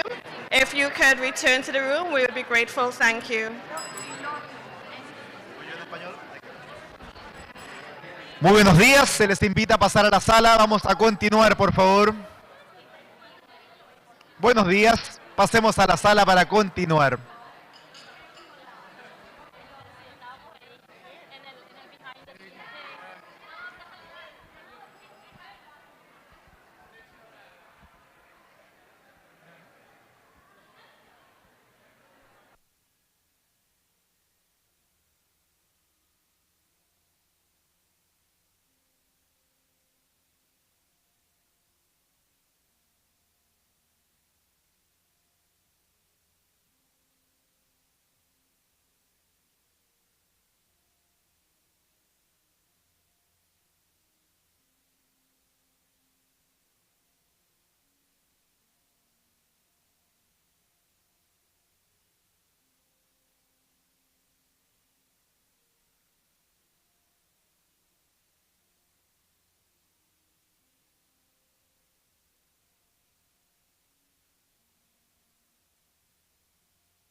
escuchan? Hola, ¿me escucha? Sí, ahora sí. Do you hear me?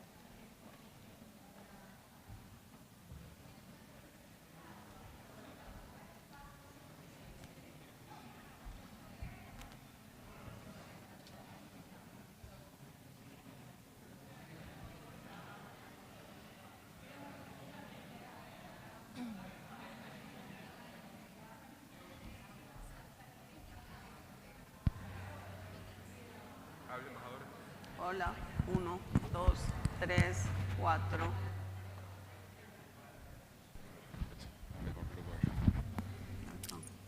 Pero acá va a hacer ruido conmigo.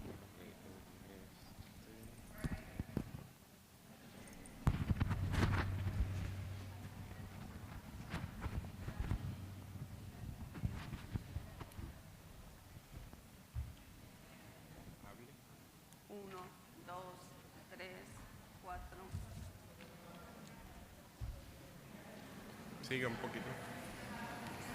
Siga hablando un poquito. 1, 2, 3, 4, 5. Ponlo, ok. Lo ponemos aquí.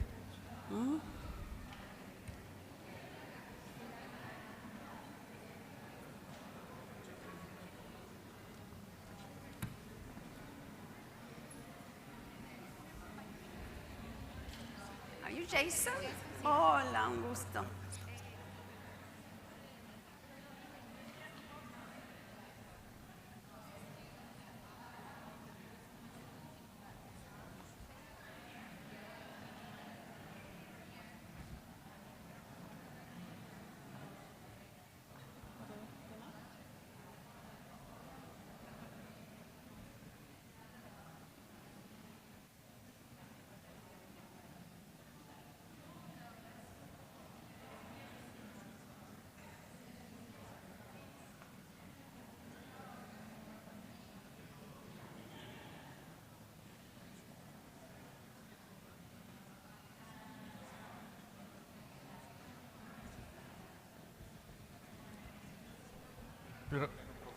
Hola, hola. Pero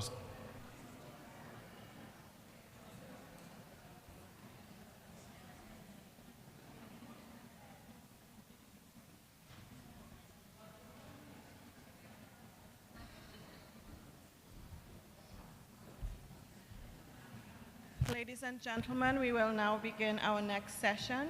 If you could have your seats, we will continue our program.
If anyone would like to move closer to the stage, there are some empty spaces up front.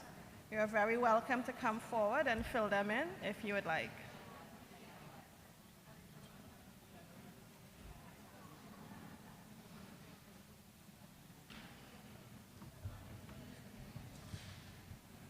Please feel free to come forward if you'd like to have a better view of the proceedings. You're welcome to fill in any of the seats that are available.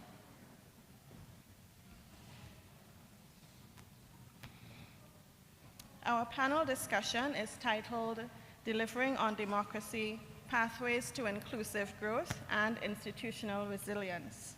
I would now like to invite our panelists to the stage, Mr. Jason Marzak, Vice President and Senior Director of the Adrian Arsh Latin America Center at the Atlantic Council, Ambassador Claudia Escobar Mejia, Chair of the Voluntary Group for the Follow-up to the Inter-American Democratic Charter and Permanent Representative of Guatemala to the OAS, and our moderator, Ambassador Laura Gill, Assistant Secretary General of the Organization of American States.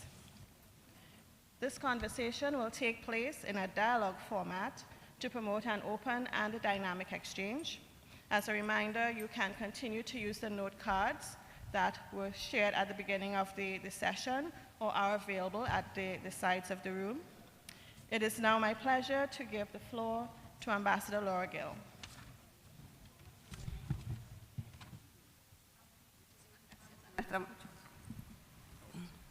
Ahora sí. Can you hear me now? Excellent. It's good afternoon now, I see. Good afternoon. Thanks to our MC for introducing us. Thank you for the invitation as well to moderate this panel. I feel like I'm going back to the beginning, reminding me of my time as an analyst, journalist, and I'll hope that I remember how to do the work. So I'm very pleased to be here for this discussion of the Inter-American Democratic Charter and the promise of prosperity that the Charter provides. 24 years down the road, we can say that we've made progress. We've witnessed difficult situations, we've ensured free and fair elections. Yet at the same time, there are some questions to be asked. Now, to my right, I have Ambassador Claudia Escobar. The ambassador is a justice on Guatemala's appeals court. She has ethically fought against corruption. She is a Harvard Fellow and received a Georgetown Prize in 2017, winning a fellowship from the National Endowment for Democracy. And now she leads the voluntary group for follow-up on the charter. And then to my left, I have Jason Marzak, Vice President and Senior Director of the Adrian Arsh Latin America Center at the Atlantic Council. It's an honor to meet you, Jason. He has devoted more than 25 years to the topic of the relationship between prosperity and democracy in the Americas. And at the Atlantic Council, he has been encouraging dialogue among government, civil society, private sector, and academia. He's been a GW professor, advisor to the Congress, and specializes in public policy on topics like migration and others in the area. He combines academic rigor with a practical vision, which is something I think we all need. So let us begin where the conversation left off before the break.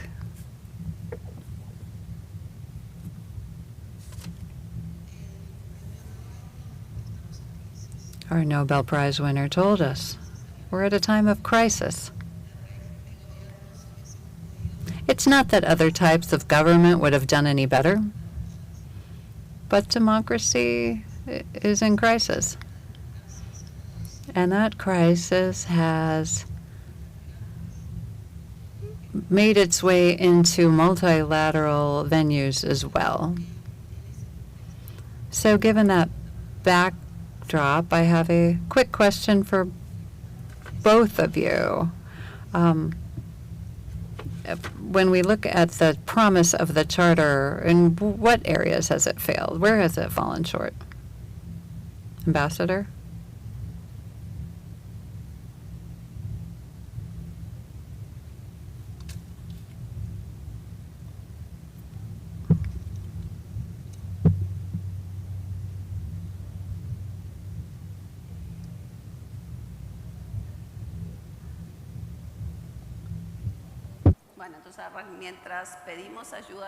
Well, while we ask for technical support, to my right, how about we give the floor to Jason?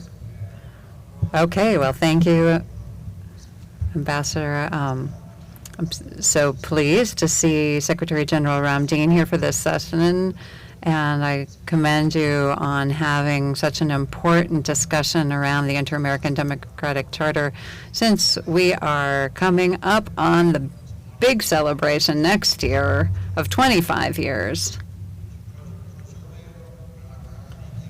When I consider the charter, and I'm so glad to be on the panel with you, Ambassador, when I look at the charter, I look at it in the context of some of the key achievements of this organization, in my view, of the last 25 years.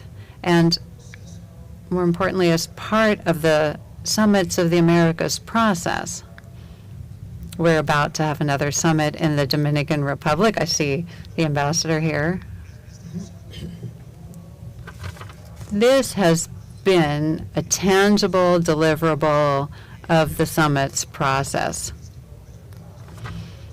And we've seen concrete results over the last 25 years.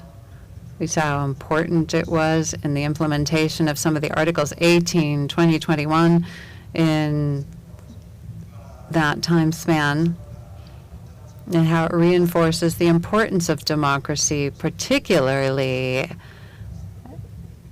at times when it is under threat. And so the Charter is something that unites the region in critical times of democratic threats.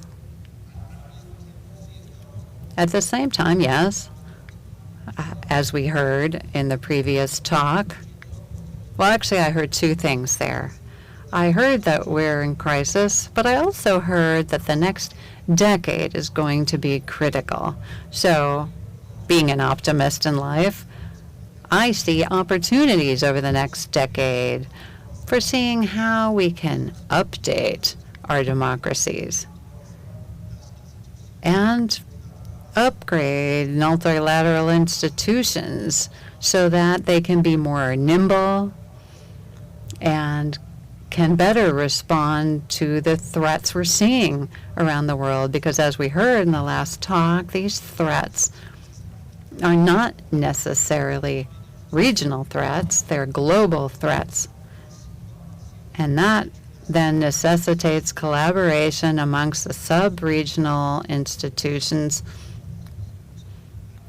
particularly, and global institutions as well.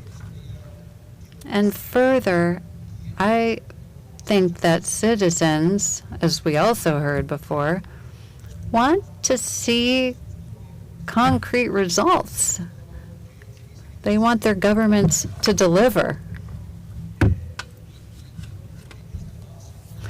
And I think that this is going to be an even more important task for multilateral organizations and for democracy in general, to show that these institutions are really working as intended for the citizens of the region. And we know in this room how important the OAS is, but I think we often, across the Americas, don't necessarily understand just how important institutions like these can be. So it's important to underscore the key role they play and how vital dialogue amongst different stakeholders can be. We work with different political parties. We don't care if people are on the left or the right. What we care about is finding concrete solutions to shared challenges. Well, that would bring us to a follow-up question later about how you can help us with that. But first, I'll ask the ambassador the following. The Charter offers us a promise, and as our Nobel laureate said, that there's a failure on multiple levels, and one of those failures is corruption. So when we have those scandals blow up, that leads to more mistrust in democratic systems. So I wanted to ask you,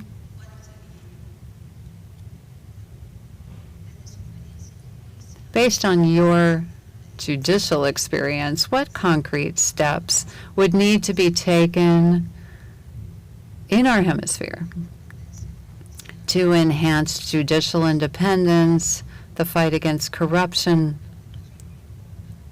and have that as a way to give the Charter more strength? Well, first of all, thank you. It's an honor to participate in this discussion, this panel, and to address this public. The Charter gives us a framework for identifying who we are, a framework for our inspirations. And yes, as was said in the keynote address, we're in a crisis of confidence, and we're in a very different place now than we were at the start of the century. And one of those crises has to do with corruption scandals, lack of trust in institutions. And when we speak of institutions, we have to be clear that, yes, we must also defend the separation of powers. And when corruption attacks the judiciary, that is one of the most serious crises, because the judiciary is tasked with stopping abuses of power, addressing corruption cases. When those are brought before us, that's where the big cases are resolved. So I believe it's time to really focus on the judiciary and see how we can assure that the authorities leading that branch of government are trustworthy, ethical, knowledgeable. One of the greatest challenges we face in our hemisphere is figuring out how to keep politics from invading justice. A number of indicators from different studies show that when rule of law is strong, when the judiciary works well, the democracy works well too. Corruption rates go down and progress is greater in countries. And considering the international transparency scores, in Latin America, the 3 countries that do the best on that transparency index, Chile, Paraguay, and Costa Rica, there are also countries that have the strongest indicators of rules of law. There are countries where there are more guarantees for citizens and more prosperity. So the lessons here are how to strengthen the judicial branch so that it serves democracy, because it's really the basis and the foundation of democracy. And as a hemispheric organization, Jason, how can we help strengthen judicial institutions without intervening unduly? Well, I think an important role for a multilateral organization is to share best practices and lessons learned. You can't get into the individual situations of a country,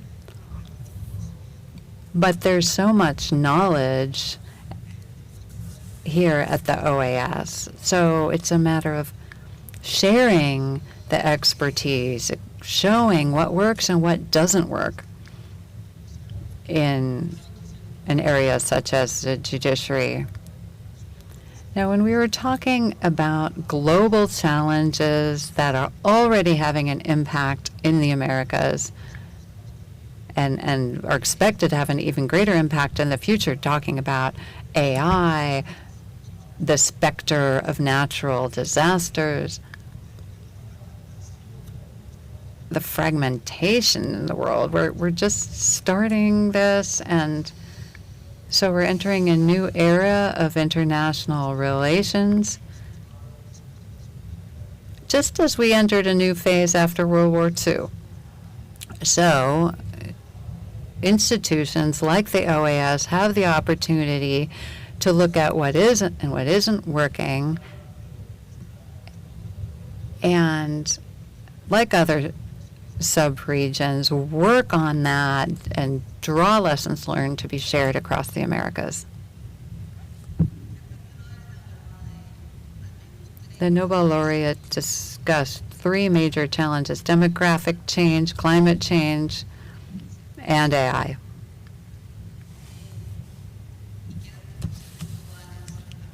And that there were global discussions that the region had to take part in as well. But this region, which was really a pioneer in judicial matters from the outset, there are 2 topics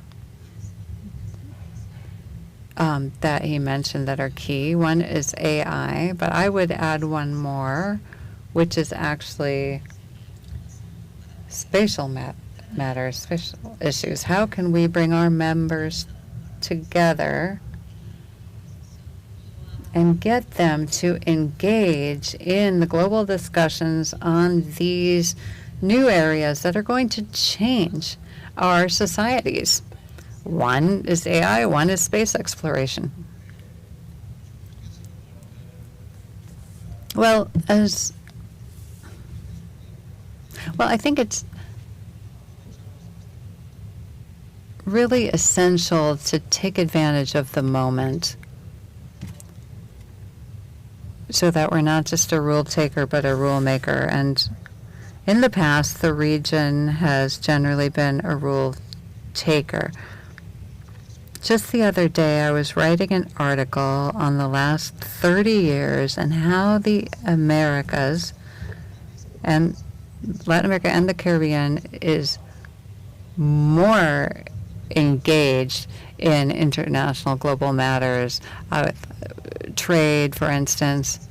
There are multinational organizations in which this region has membership and is engaging actively. So Latin America and the Caribbean is a region I think is much better positioned than before to really be a benchmark, unlike what we'd seen in other periods of major global change. An organization like the OAS now has the opportunity to see what lessons have been learned, what policies might enable AI to be a force for accelerating growth instead of heightening disparities, how it can be at the service of having a more equitable society. When there is economic growth that is more inclusive, that has the effect of reinforcing democracy, as we've seen. At the Atlantic Council, we have an index that we put out every year, our Freedom and Prosperity Index. And we've seen a strong link between inclusive economic growth and support for democracy. Ambassador,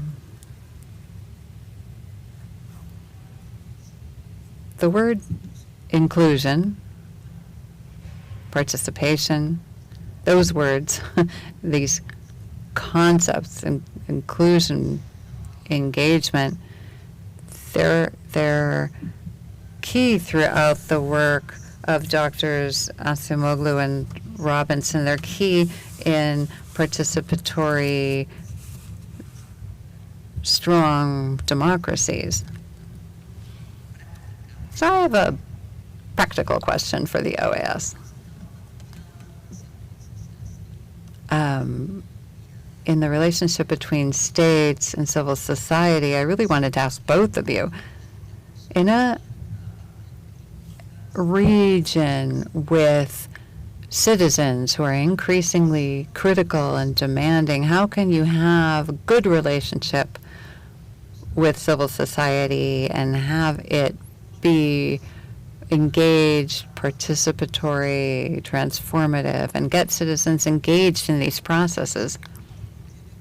Well, civil society has different faces, I'd say. So you need to engage in dialogue, but you have to determine what areas you want civil society involved in and take advantage of those perspectives. Countries with stronger civil societies obviously have stronger democracy. In Guatemala, when there have been institutional crises, it's been civil society that has come out in defense of democracy. There are times when you have to give them more space, but there's also time for government to be the one to make a decision. So there's a pyramid. You have to listen to the grassroots, to the base of the pyramid, but make the decisions that need to be made based on what is needed, what the needs are of the citizens organized in these groups. But civil society includes academia. As we face all these changes, all these challenges, we have to recognize that the region is very diverse with different development indicators. We want to improve education levels, improve access to resources and to development so that civil society can be better educated and better prepared to come up with proposals that will help us move forward. Now a question regarding private sector. How do you engage with the private sector in a multilateral context? I love that question. I think that the private sector is absolutely critical. We work very closely with the private sector, private and public sectors. and then bringing them together. And I completely agree with Ambassador Escobar, what she said about civil society. We always talk about civil society as a monolith, but it has many faces, different interests.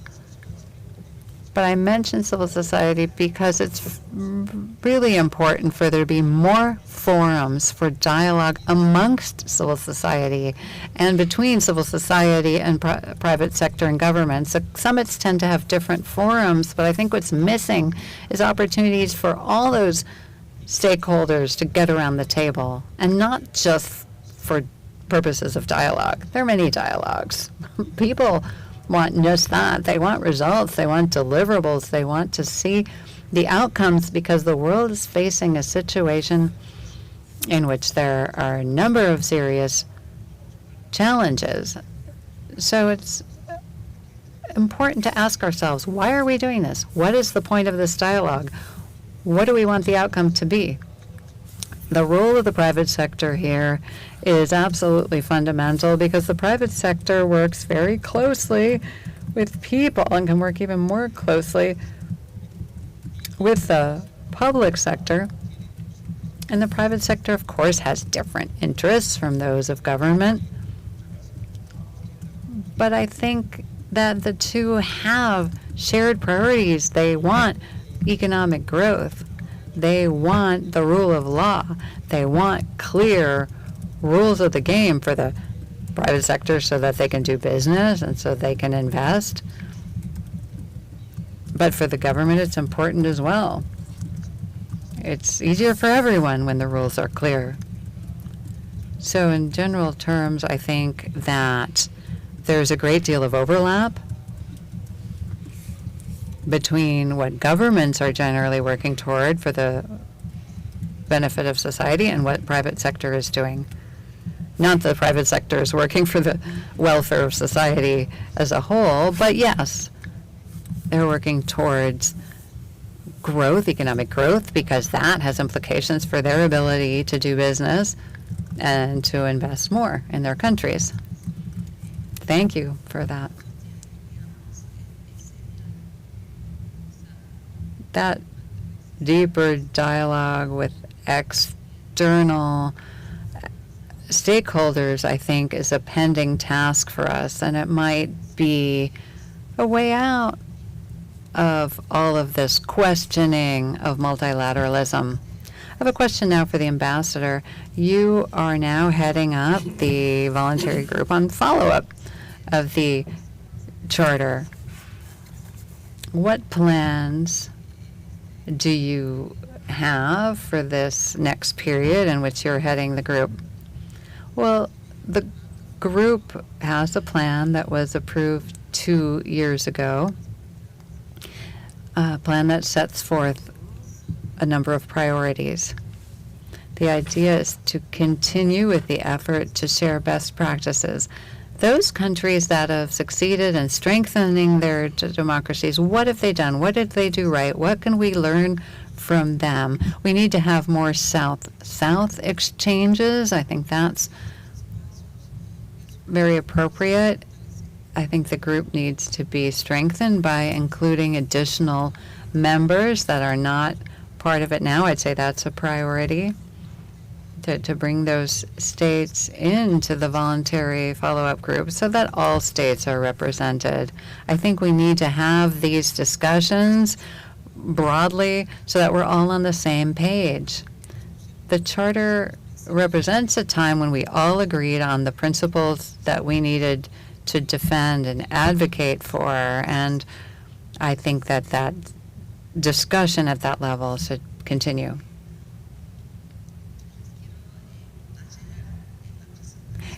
Yesterday, on the support group for the CAJP, the legal counsel said that we've done a lot, but we don't always know how to tell the story. So I wanted to ask you both, how do we tell the story of the OAS? Do you have any suggestions?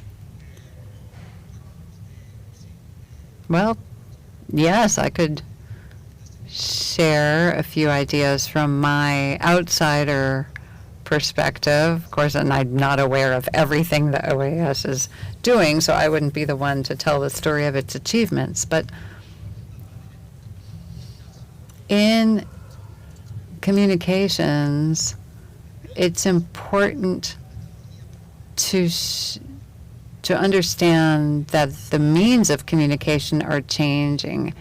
Every week I do a 1-minute video on what's happening in the Americas because I know that people don't have time, they don't have the ability or even interest in watching anything that's more than a minute. Sometimes I go all the way to 90 seconds. So there are new methods for communicating. I have short videos sharing success stories on what we're doing now. That can be very effective. And more opportunities to talk with the press around the region about what is being achieved as a result of the important conversations taking place here. And you need a community of validators to validate the importance of these discussions. People who are not necessarily affiliated with the organization, but people who understand the importance of its work. I think that the fact that communications is changing so quickly means there are opportunities to leverage those changes, not just for the OAS. Any multilateral organization could do it. Sometimes it's hard to communicate with the people, with the citizens, about what's being done and why it's important. I think that there are a lot of institutional discussions, and those need to happen, yes. But how to translate that into something more tangible, something that affects the lives of the people on the ground. So I think there are a lot of opportunities to do this and to focus on who do you want to influence, who do you want to talk to, and who are you not talking to right now. People for whom it might be very important to understand the importance of these institutions. The OAS was very involved in the process in Guatemala in recent years. Do you think that Guatemalans understand the work of the OAS? And if they do, what would you recommend for countries whose citizens see the OAS as being more remote? Well, we had talked about this before. I think that this is really a success story. Generally, the news just tell us sad stories and don't give us enough positive news. Guatemala is an example of a place where the OAS was very active, paid a lot of attention. Of course, Guatemala asked for that. It wasn't that the organization approached the country, but rather the doors were open wide to the OAS, and the OAS was willing to step in. And it's not an isolated case. We've, for many years, had a conflict with Belize, a historic conflict, and the OAS, for more than 15 years now, has had a special mission in this adjacency zone between the two countries that has helped the countries work together and now work through the decision of the International Court. So this is a case where the OAS has had a positive impact, and those stories need to be told. In terms of defense of democracy, Guatemala was experiencing a true crisis after 23. A group of anti-democratic people refused to accept the results of the election and were trying to prevent President Arevalo from taking office, and the OAS paid attention.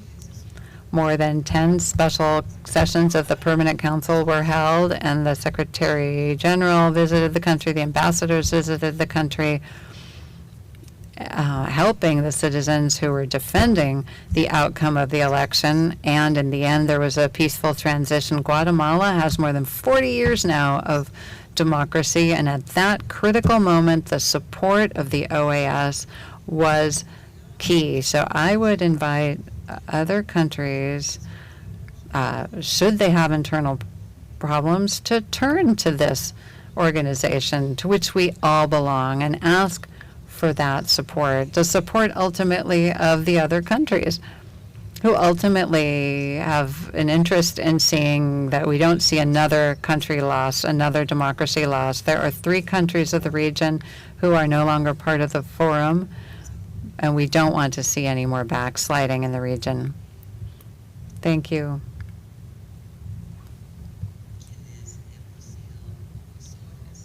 Those of us who has served as professors, have taught classes, or have been media commentators, or who have served as government officials, and for those of us here at the multilateral organizations, we always have the same question: what is the point of this if in the end you didn't achieve the results that we had promised? And I think you would probably agree with me on this, that the charter really is aspirational, and it still holds promise, and it did fulfill a great deal of that promise, but the most important thing about the charter is that it reflects who we want to be, and that is our guidepost. It captures what we in this hemisphere want to be. So just as each country, people in each country build democracy on a daily basis, those of us here working multilaterally are building the OAS with every decision we make every day. It's not with the big speeches. It's not that. It's just following the promise of this document. Now, I know that our 2 panelists have very busy lives and things to do, so we will just say thank you. Thank you for being here. It was an honor to speak with both of you. Jason will ask you to help us facilitating dialogue with all our stakeholders. We'll be in touch. Thank you very much.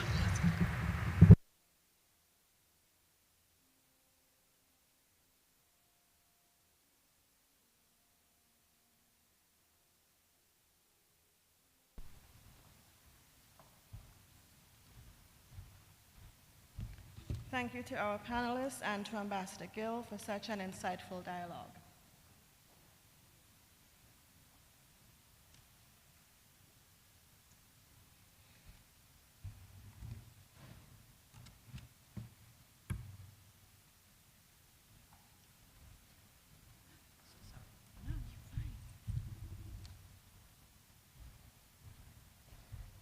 We will now move on to the closing segment of our program. To offer closing remarks, I have the pleasure of inviting Ms. Anika Silva-Leander, Head of North America and Permanent Observer to the United Nations for International IDEA.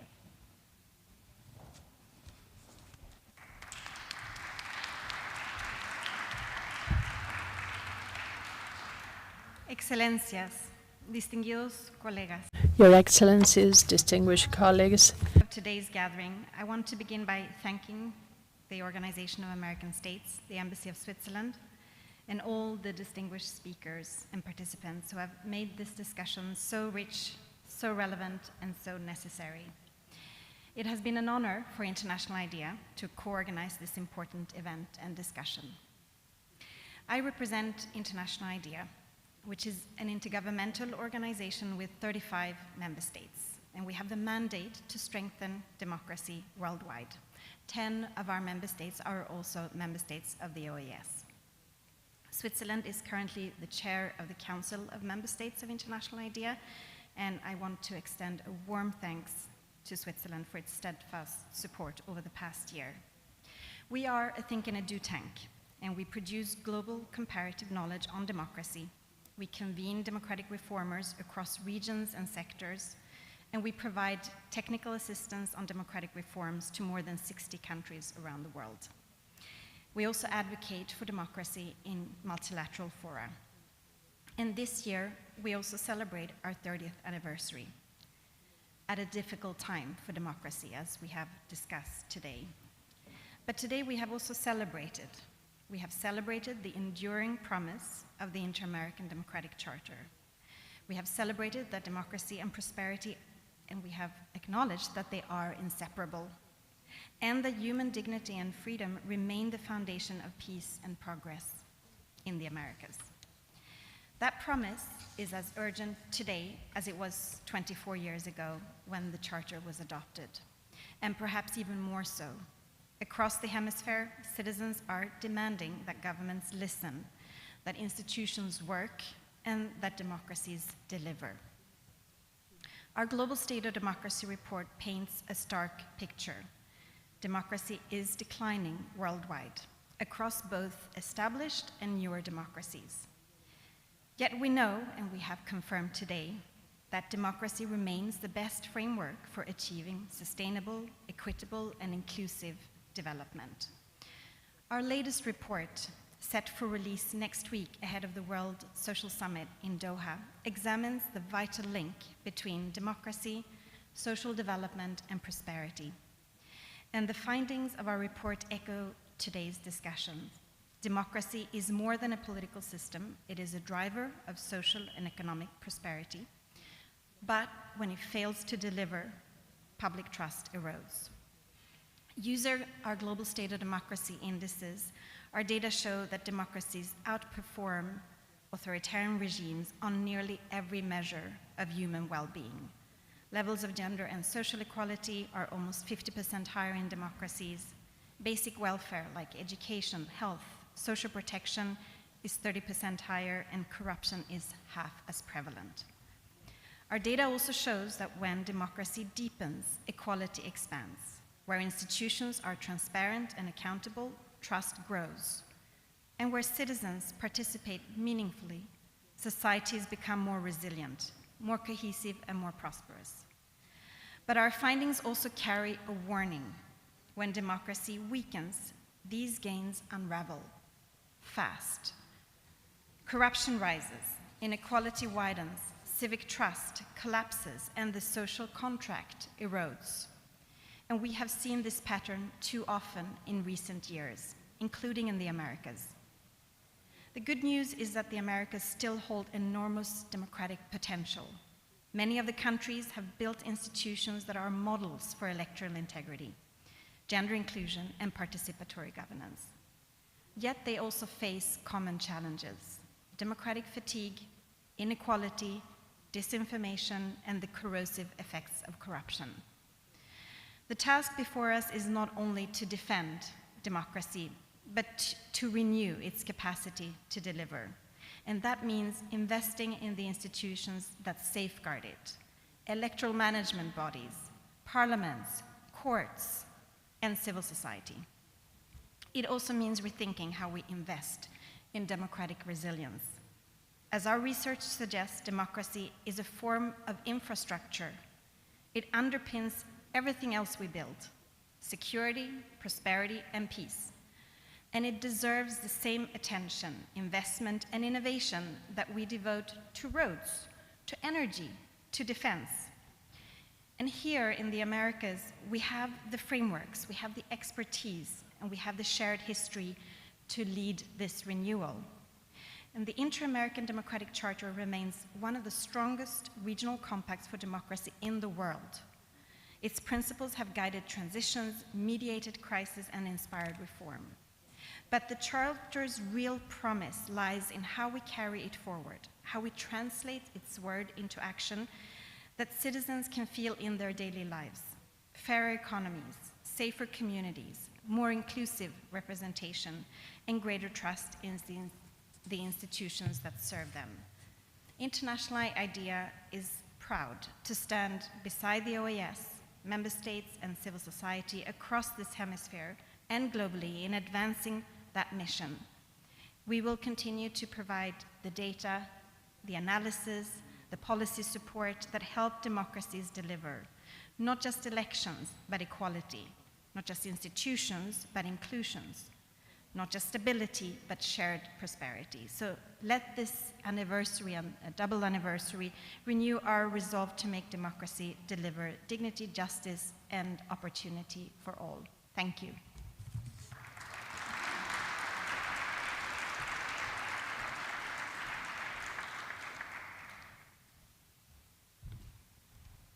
Thank you, Ms. Silva Leander. To conclude our event, I would like to invite Mr. Sebastian Kraljevic, Secretary for Strengthening Democracy at the OAS, to take the floor.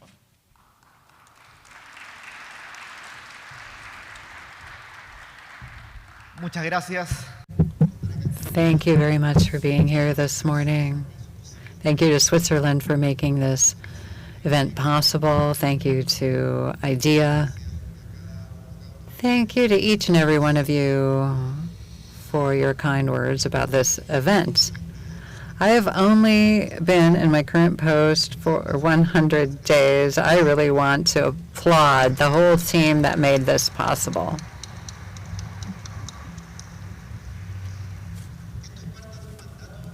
This is part of the mandate given by the member states, and the Charter in Article 26 calls upon the OAS to promote democratic values.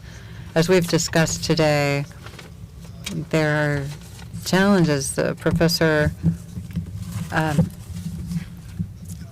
Acemoglu talked to us about the attitudes of young people and about the loss of faith in democracy. We're convinced that the OAS could do more to bolster democratic values.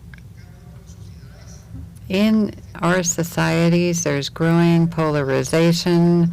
It's harder and harder to find areas of agreement.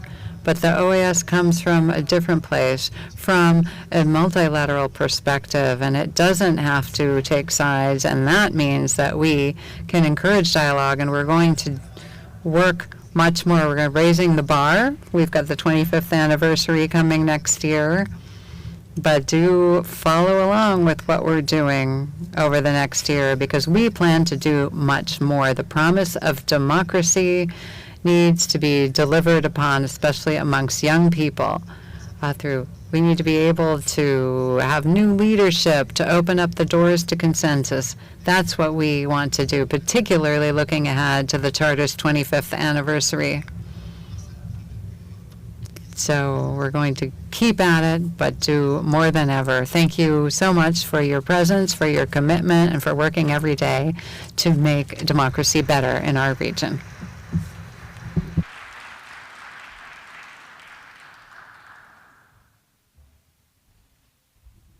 Thank you, Secretary Kraljevic.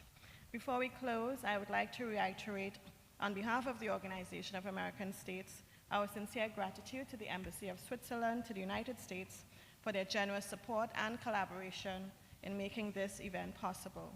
Thank you all of you for joining us today to celebrate democracy in the Americas, not only as a system of government, but as a shared commitment to freedom, inclusion, and prosperity for all. Thank you all, and have a wonderful day.